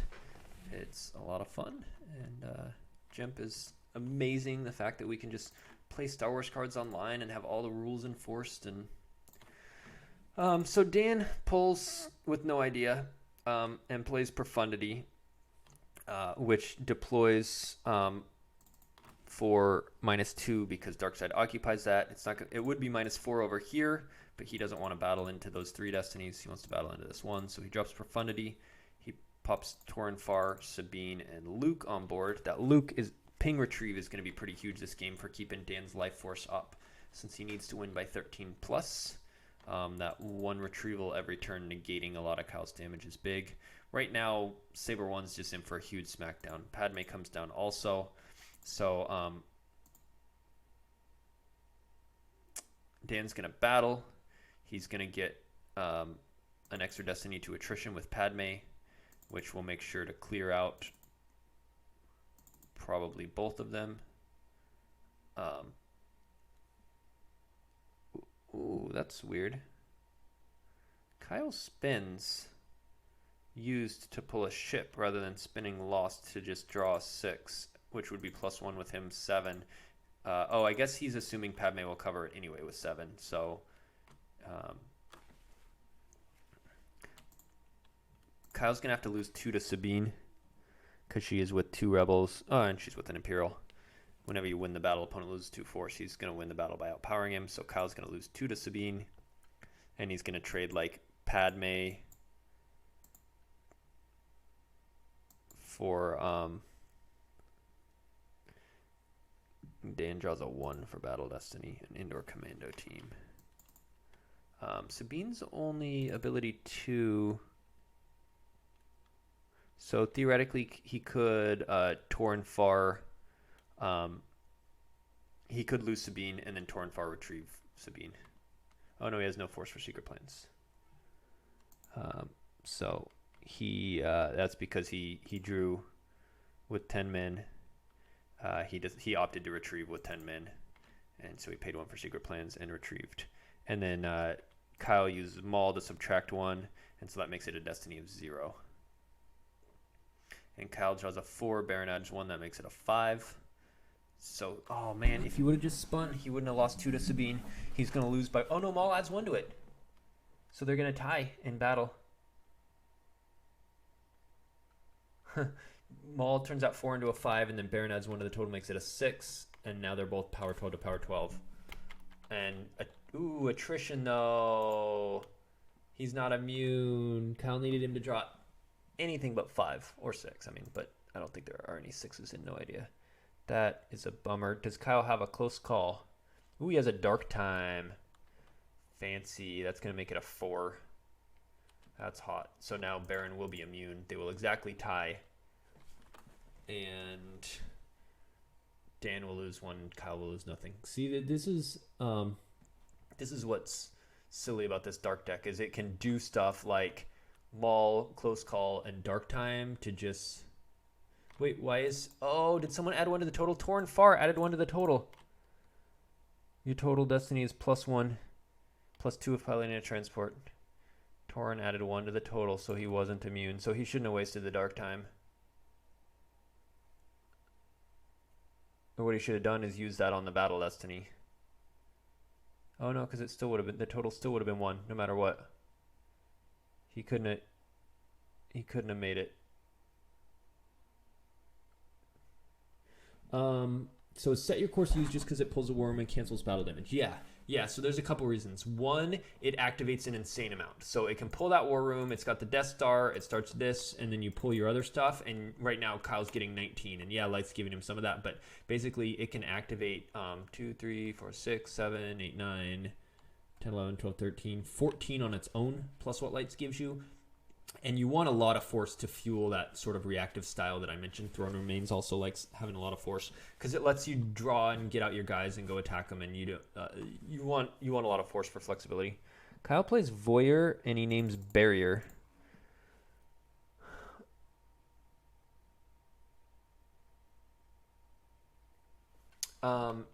So one is the activation platform of Set Your Course is really good. Two is the cancel battle damage, like you said, is you can sit at that docking bay, and if they attack here, if you have someone totally immune like Darth Tyrannus or Darth Sidious, they can't kill it unless they have a weapon, because they could be power 20 to your 5, and you're just immune and you take no battle damage, so you're like, whatever. So you can sit someone at that docking bay and just force drain for free in space, since you satisfy battle plan then. And then also, if they're down at your Death Star sites, you can just drop a dude and attack them and clear them really easily without worrying about overflow. And if you have first strike out, you can battle, do the damage, they lose one, you retrieve one, and then just lose your guy even if you're way out power, or not even lose your guy if you're immune or whatever. But yeah, it's a good, safe place to satisfy battle plan, and it's a great activation platform. I feel like Maul is so pivotal. I feel like there should be a good Maul's slip sliding away deck where you just start Maul's new site, which pulls this Maul, and you use slip sliding away to pull a 2/1 battleground. Oh, that's nice. And that way you get the guaranteed Maul, but it just doesn't activate quite as much. It still does the same KDY into this stuff. It activates like let's see, 1, 2, 3, 4, 5, 6 versus 2. So it activates 4 less, which means you need to use the bridge puller, and you need multiple slots on that. And it's just it's annoying to not activate as much, and so you get the guaranteed Maul. But all right, so Kyle plays No Escape to get back Baron. Which, again, he's kicking himself. You wish he has Dark Time. He forgot about Torn Far. I forgot about it, too. I'm sure Stubbly remembered. Some of the No Idea players remembered. But had he remembered, he'd still have Dark Time in hand. But he used Combat Response. He pulls out Vader. Padme cancels his text. Vader will be able to cancel the game text of a passenger or pilot of ability lesson 4. So that means he can cancel Torn Far's game text, or he can cancel Padme's text. So actually, he'll probably cancel Padme's text so she doesn't get the immunity to attrition. Which, when the TIE cancels her text, she will no longer be canceling Vader's text. So then Vader will kick in so that he can subtract 2 from the Destiny. So that, combined with Maul's subtract a 1 and no attrition Destiny, means Kyle shouldn't be losing anything here. Oh, yeah, good call, Adam. Dark Time reducing the total to 5 meant he didn't have to lose a ship. If it was the 5 attrition plus 1 from Torrens 6, he would have lost a ship too. So Dark Time was huge there. So maybe Kyle did remember Torn Far and knew that he would have to lose both. Yeah, so Vader's tie lets you cancel game text of any passenger, doesn't matter what their ability is, or a pilot of ability lesson 4. The passengers, because that's a separate parenthetical comment, it's any passenger. So like you can, so the Yoda that caps both people to 1 destiny, you can cancel his text and then just draw a bunch of destinies on him or whatever. So so let's see, he does cancel Padme's text. He's using he draws his battle destiny, he uses Maul to add 1, he uses Maul to subtract 1, he uses Vader subtract. So Dan now has 10 attrition.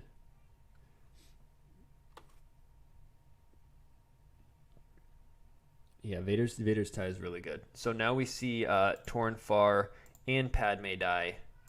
And I think probably Profundity is just going to have to run in space, and Kyle's going to get to draw.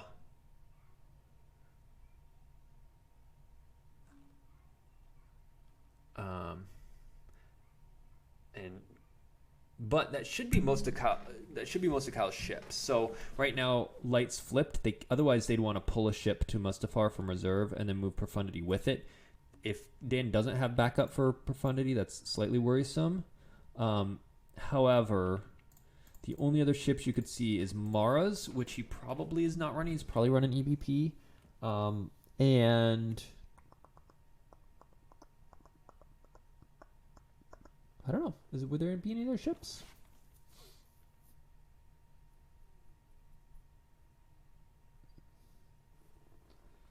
Yeah.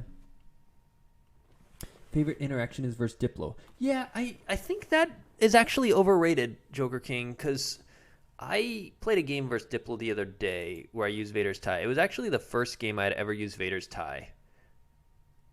And it was against Diplo, and I played it.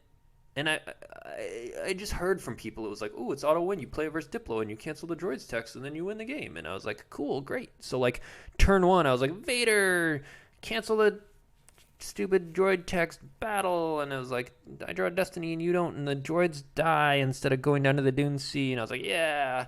And then his turn, he goes Commander Nara to the Dune Sea and like some other schmoes on the Tantive and shuttles up. And I was like, oh yeah. You just deploy another dude and shuttle up. Like, why did it matter that I killed the droids? Like, instead of shuttling up the droids, he had to play another guy, which is like, yeah, I mean, it's annoying for him that he has to do that. But like, why does it? It's not an auto win the game. Like, I don't see Vader's tie as this big like amazing thing because you don't clear the Tantive. You clear the droids, and they die instead of going down to the Dune Sea. But like, the Tantiv's still there, meaning they can still just drop someone and shuttle up. I don't know. It didn't seem that big a deal to me. It's fun to see him go lost. Okay, fair enough. If that dude, if him just like relocating over and over annoys you, and you're like, I can kill him. That works. Kyle consolidates ships here, and I think that was unnecessary. We just between Vader subtracting 2 and Maul subtracting 1, and then being immune less than 5, they're essentially immune less than 8. I can't see him cracking those. So your 2 Destiny, you're immune less than 8, like, and your Destiny is +1 with Baron to the total, +1 with Maul. So your 2 Destiny +2 versus his Destiny -3. He's not attacking into that. There was no need to consolidate to move over because he's going to be running. Whether he's running, all you did is you allowed him to move and block the Kashyyyk drain. Now maybe you've got Grand Moff Tarkin in hand, and so you're like happy if he goes there because then you can. Ooh, now this is a problem.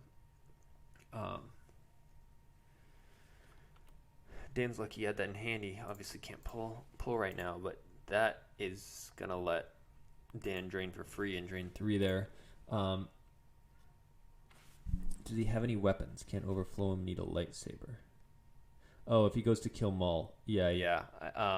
Theoretically, the only weapons you usually see in this are sometimes an EPP Luke, but we know that's not there because of this Luke, or Baze, but then he'd need to track a 7, which he doesn't have, I'm sure, because Maul can subtract 1. So if he draws a 7, Maul subtracts 1 to a 6, and then Baze adds 1. So you need a 7 to hit him with Baze. That's not going to happen. So without any other weapons, since you can't overflow him, yeah, Maul's never dying versus no idea. So we see Evac played, and Bodhi, and Ensign Chad, and Rey. Every time I say Ensign Chad, I think of a Family Guy scene where they're like making fun of Star Trek, and they you know how Family Guy does the like little cutscenes or whatever, and so they cut scene to a little animated Star Trek. And it's like Captain Kirk, and he's like, all right, going on this mission with me are Lieutenant Spock and Dr. McCoy and Ensign Ricky.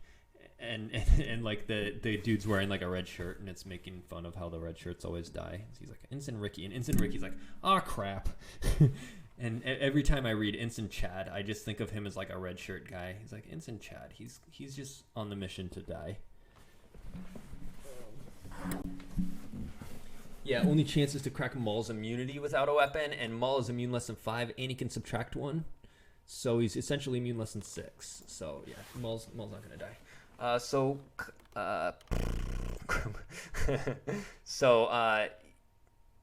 he goes to move Luke away, and Kyle plays Gravity Shadow, and which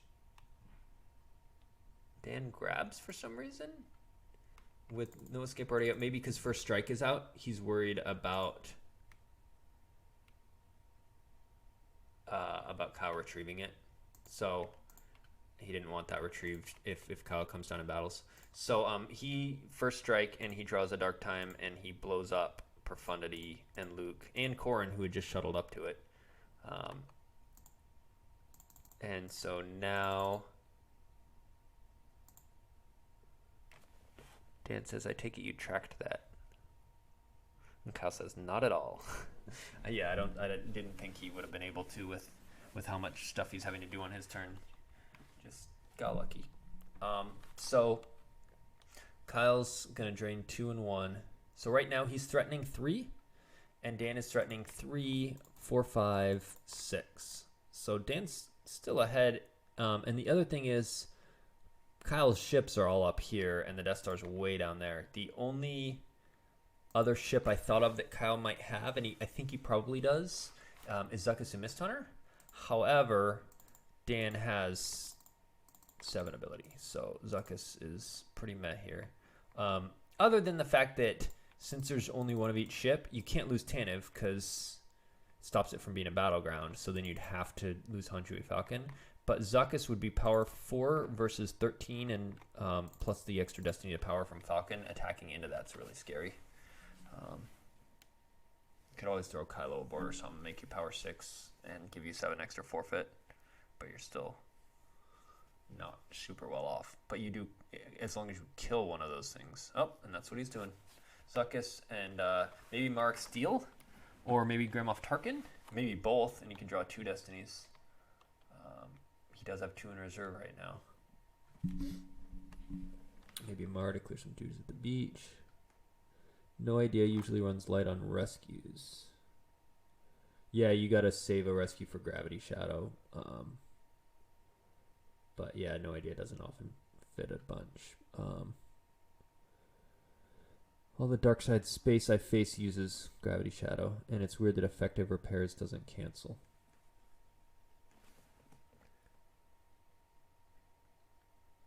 What in the F is that?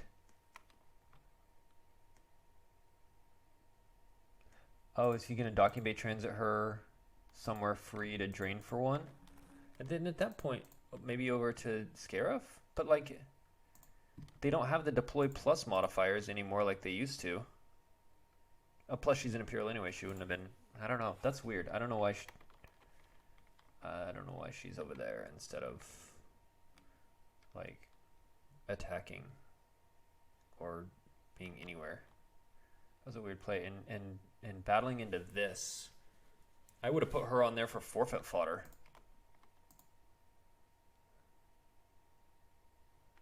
And Dan evacs, so now Kyle can't even use Maul to add and subtract 1. Kyle's peeling a lot here unless he plays Gick. I know builds he used did not have Gick. I play Gick in mine, but he usually doesn't. So I don't know what he's thinking here, other than he just wants to peel a lot.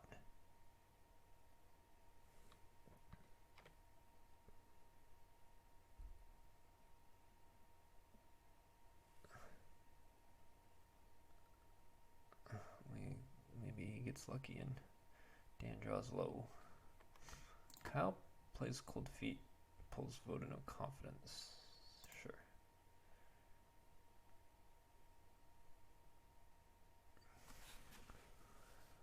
All right, Zuckuss covers 5. So right now he's covering 9 of the 15. He's down by 6. He draws a 7. So now he's up by 1, counting his forfeit. So he needs Dan to draw a 1, and he won't peel. Anything above 1, he peels. He draws a 3, so it's going to be Zuckuss and 2.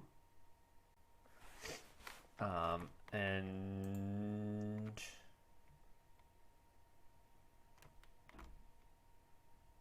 I think I would have lost the 2 first, so Zuckuss was available for potential retriever. I guess he's going to get buried anyway with Beach and Stardust damage and stuff. Yeah, I didn't like that at all. Right there, if he had just put Mara on board, Mara would have covered. He was down by 7. Zuckuss in 2 is Zuckuss is 5 plus 2 more. If he would have just dumped the Mara there, now you're sitting there with Zuckuss against his Tanev. Or he chooses to lose Tanev and you're sitting with Zuckuss against his Han Chui Falcon and you're like, all right, bring it. You can't draw a Destiny against me, so you can draw your Power Destiny, but like, I'm okay with that. Not putting Mara as a passenger was just a super weird mistake.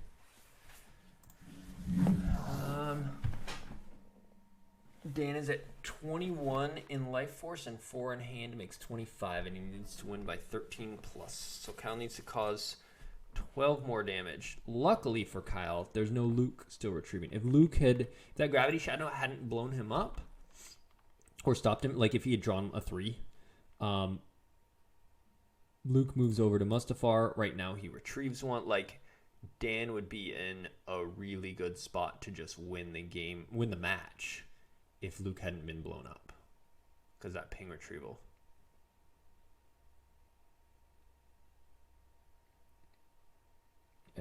Yeah. Not putting Mara. He just went for the 1 damage. He's going for the, hey, I want to get Dan below 12. And so I want to just start adding on more damage sources. But that 1 damage versus clearing a bunch of space here, still having Zuckuss sitting here. I was short-sighted. So let's see. Dan pops Walkling to retrieve the Han Chui Falcon. And then he's going to drain. Kyle does have resistance out, so it'll be 2, 2, and 1 ping. So he'll do 5. And Kyle's doing 2, 3, 4.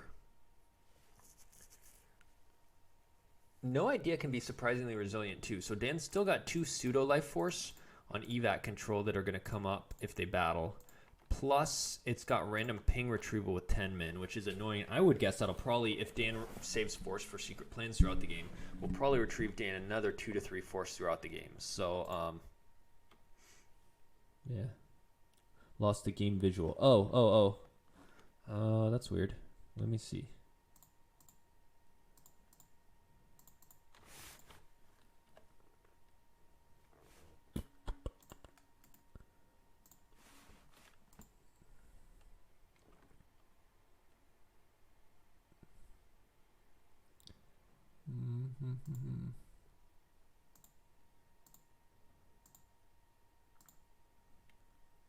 There you go. Okay. I don't know what point that got lost, but Kyle moved over Mara after losing his Zuckuss in 2. And then Dan drained at the Death Star. He drained at Scarif. He pinged with Stardust. He just deployed Leia and Rey.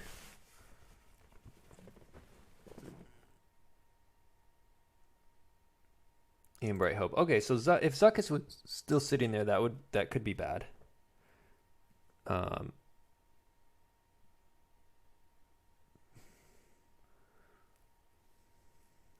I need to get the first strike battle back into it.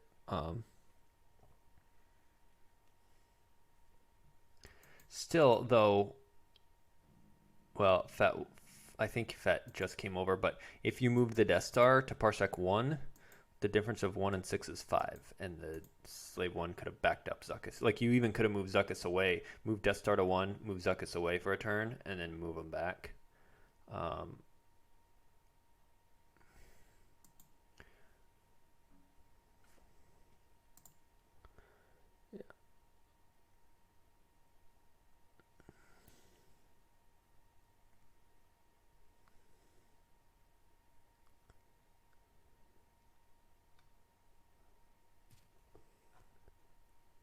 Okay, Dan's taking a restroom break. I don't like Leia here because Kyle can just battle into it and get free first strike damage. Like I think just with the Death Star in this, you're pretty far ahead. He does drop projection on there, which what's it cost to move here? 2 here requires +9, but from Death Star is free, and free is free. So it's going to take Kyle 2 turns to, from here costs 3. So he pays 3 to go to the Death Star and then free over here, or he can just pay 3 and go over to Scarif. And which is probably what he'll do. Have we seen put all sections on alert this game? We have not. I doubt that's a card in the... It's not really worth playing. It's just a 6. Like, yeah, theoretically, if they've got Jedi Luke, you can turn off his so he doesn't have immunity and can't draw Destiny or whatever. But, like, you're not really usually overflowing him. Maybe it lets you clear him, but he's still getting a swing through. You'd rather, like, have a force field. It's not usually worth a slot. Unless you're playing Brangus, then you would probably run one. But they'll pull the shield, so, maybe. Why not put Mara at the Scarif docking bay? I don't know. Just give. I guess I do know. His plan is like, let me just get some more damage through. Let me just get some extra pings. Let me just get you below 13. And so if he puts Mara over there, there's incentive to deploy guys and attack it and take that over because Dan can drain there. Whereas like here, they're just like wasted dead guys. I guess they can transit away, but it's like he's fighting over a dead location instead of a live one.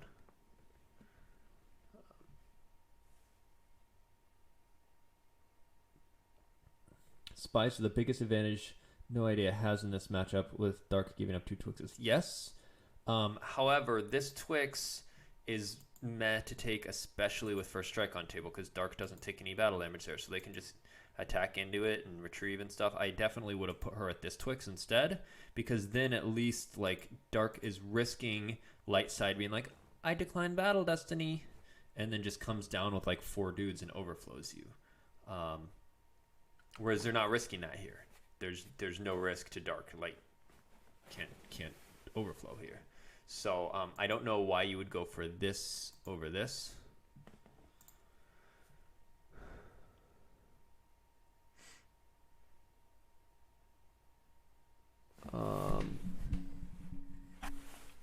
Let's see. Kyle played artillery as an extra ping after he drained. Dan's already down to 14 life force with 5 in hand, so Kyle's looking good. He battles with P59. He retrieves one, and then first strike's going to make Dan lose another one.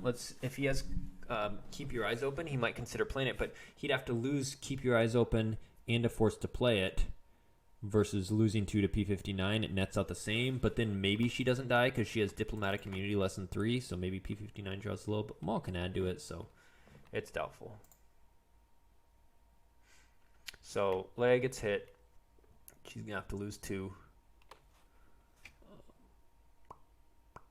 Yeah, Kyle's got this match one.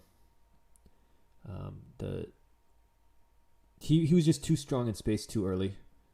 That the one battle, first of all, the first space battle where he drew a 1, the troopers, indoor scout trooper group guys, that was a 1 became a 0 with Maul, and then drew the 5 for the Padme attrition, but then Kyle had the dark time to make it a 4, so that with Torn he only had to lose the 1 dude.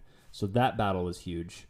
And then the next battle where no escaped Baron plus Vader comes back, cancels Padme's text, draws 2 Destiny, subtracts from Light's Destiny. Light has to forfeit for 10, and Dark loses nothing.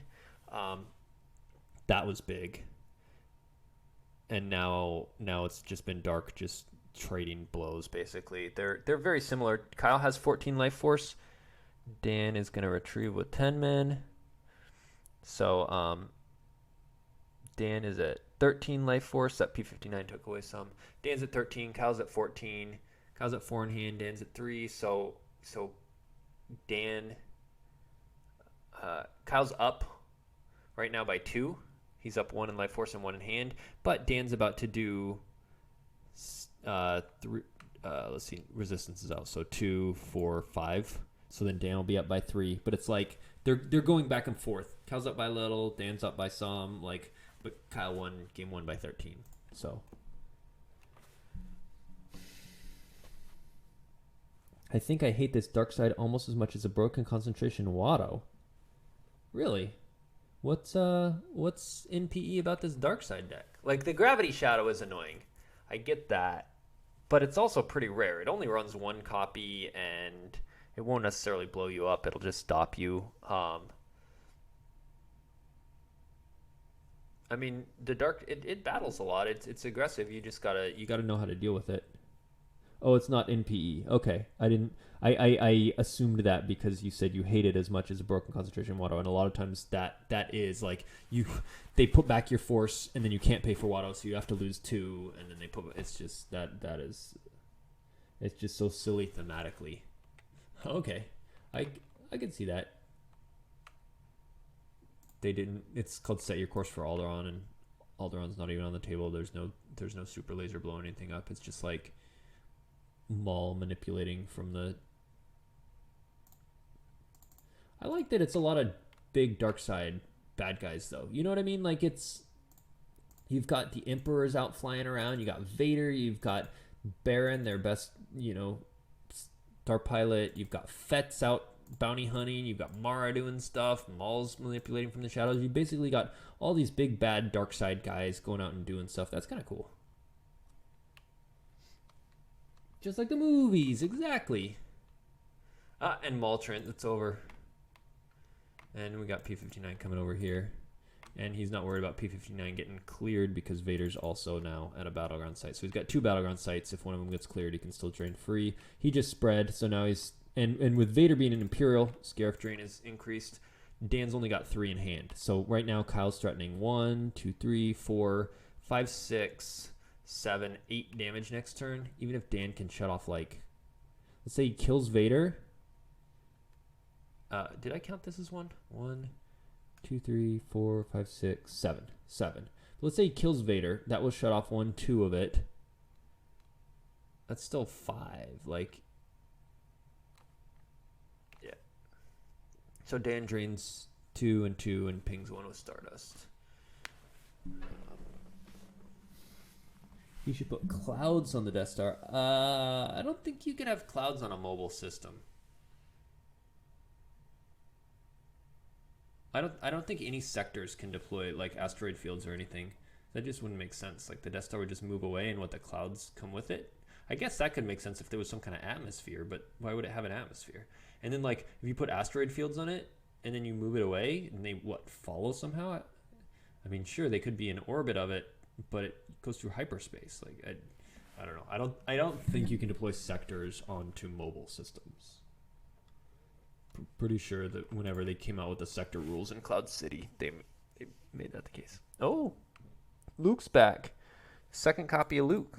So that's going to start getting his... but he's already at 13 with 3 in hand.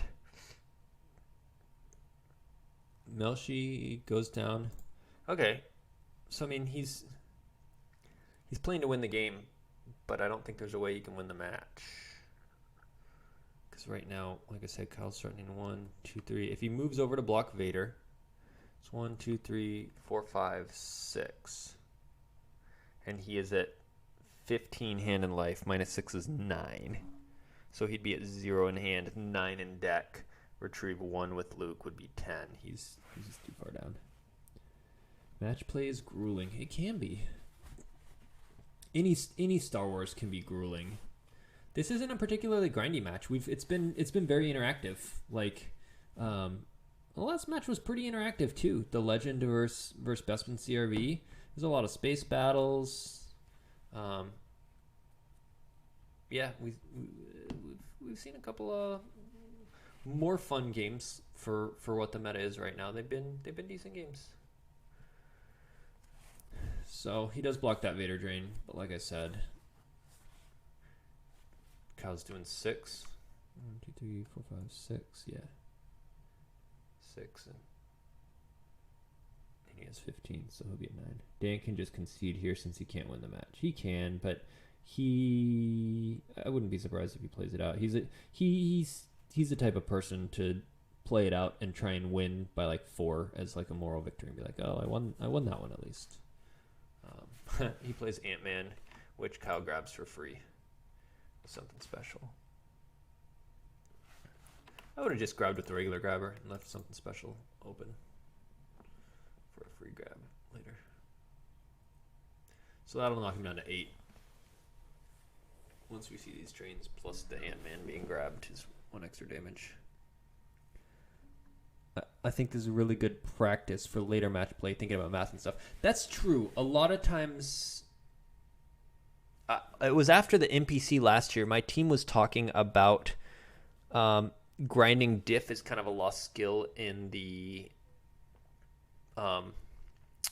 strength of schedule era, and someone like you, JagTech, won't have had a lot of diff practice, and so when I was watching games in the NPC, people were playing the end game terribly and costing themselves like 2, 3, 4 differential that were like important differential that can cost you a match. And because they don't know how to play end games, it's like chess, how there's a whole end game philosophy. Like Star Wars has end game moves that you need to know and be able to play really well. And my team was talking about how that's kind of a lost art.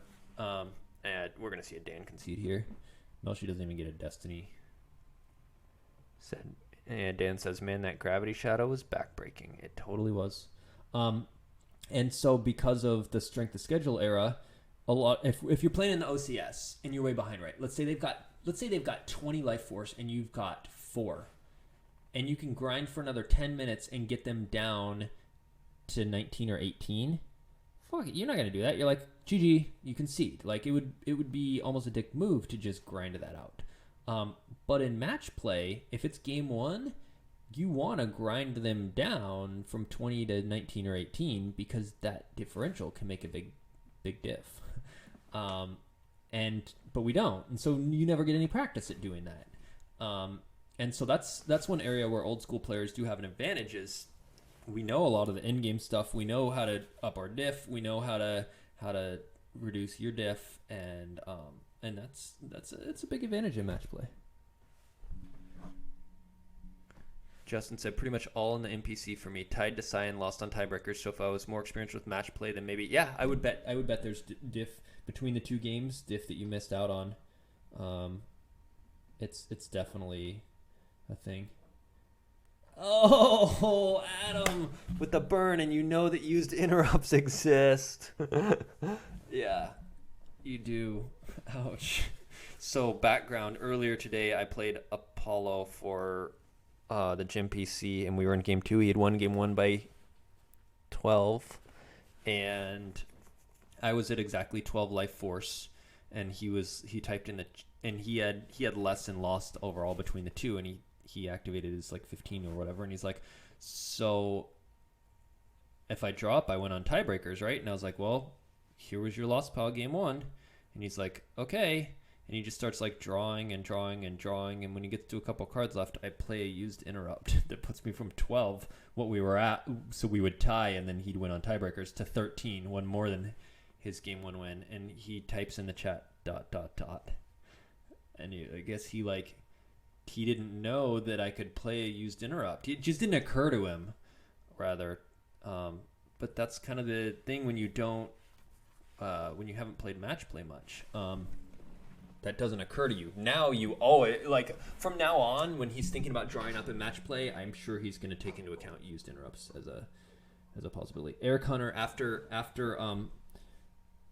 that happened with Apollo this morning, Eric Hunter shared a story when he was within our team Slack chat, when he was in the Kashik Regionals Finals in 2000. He was playing against Steve Brunson, and he lost game 1 by 20 or something like that. He linked to a tournament report. You can actually go back and find the tournament report on Steve Skilton's Deck Tech archives if you want to read it. I read it earlier, but I just don't remember the exact details. But he won game 1 by 20, And then he was going to win game 2 by more than that. He had like an Asp droid Ewok catapult on the edge where he's putting back 7s and then retrieving a bunch. He's going to win game 2 by more than that. But he just drew too many cards. And then Brinson activated all and just like drew up. And Eric was like, oh, you can do that. Like he didn't realize you can draw up. And now, of course, he will not forget that as an option in match play. So, like, those are the things you need to learn that, like, he didn't think his opponent could drop. He thought he was just going to be able to retrieve more, and he'd be fine, and he'd win the match. And then Steve drew up and won when Eric was at a little less than 20. And Eric could have just not drawn as much if he had realized that. So that's when Eric learned in match play, was in the finals of the Kashik Regionals in 2000, like, your opponent can draw up. You need to keep your life force above the number you need. Or with used interrupts, and Apollo learned today. I kind of baited him, though. Like, I thought he might think about drawing up because he had activated it all, and so I went down to exactly tied with a used interrupt in hand. I would have lost one more in hand, but I was like, I think he might actually do this. Like, I wasn't surprised when he started asking the question about tiebreakers and started drawing up. So, anyway, yeah, there's lots of little things you can... Besides those major things, lots of little things about improving diff in the end game that I think is sort of a lost skill in the strength of schedule era. If you want to improve in match play, start thinking about end games more, end game maneuvering, stuff like that. So let's see. We see a bunch of chat from Kyle and Dan. He did concede after that Grand Moff Tarkin was played. They're just asking questions. Did you just play the one shadow? Yeah. Did you play 3? Yeah. So glad I didn't play Watch Your Step. I can imagine I thought you'd be on Hitco. Hitco beats set. I go to my 2 battlegrounds and spy a 3rd. Maybe I have beaten Hitco with it, but you run 2 spies. Most don't. All right. Well.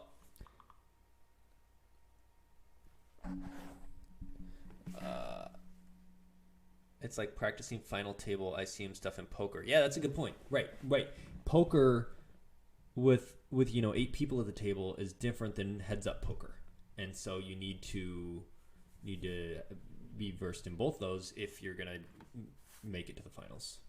Favorite interaction for diff is something special planned. Yeah. They're in the middle of drawing up and then you go, "Oh, something special planned," which it puts their your effect in lost pile to place their cards in owner's used pile to retrieve a ship. So even if you didn't have a ship, whether you did or not, whatever, they draw till all the way but 1, and then you go, something special planned, and you put that card into their used pile, and now they're like, oh crap, they're in their draw phase with 1 in their used pile, and they have to recirculate that. You get a whole extra turn to either put back cards or retrieve or whatever. So yeah, that's a cool in-game interaction. Joker King said he got hit by that last round. So then I played limited resources.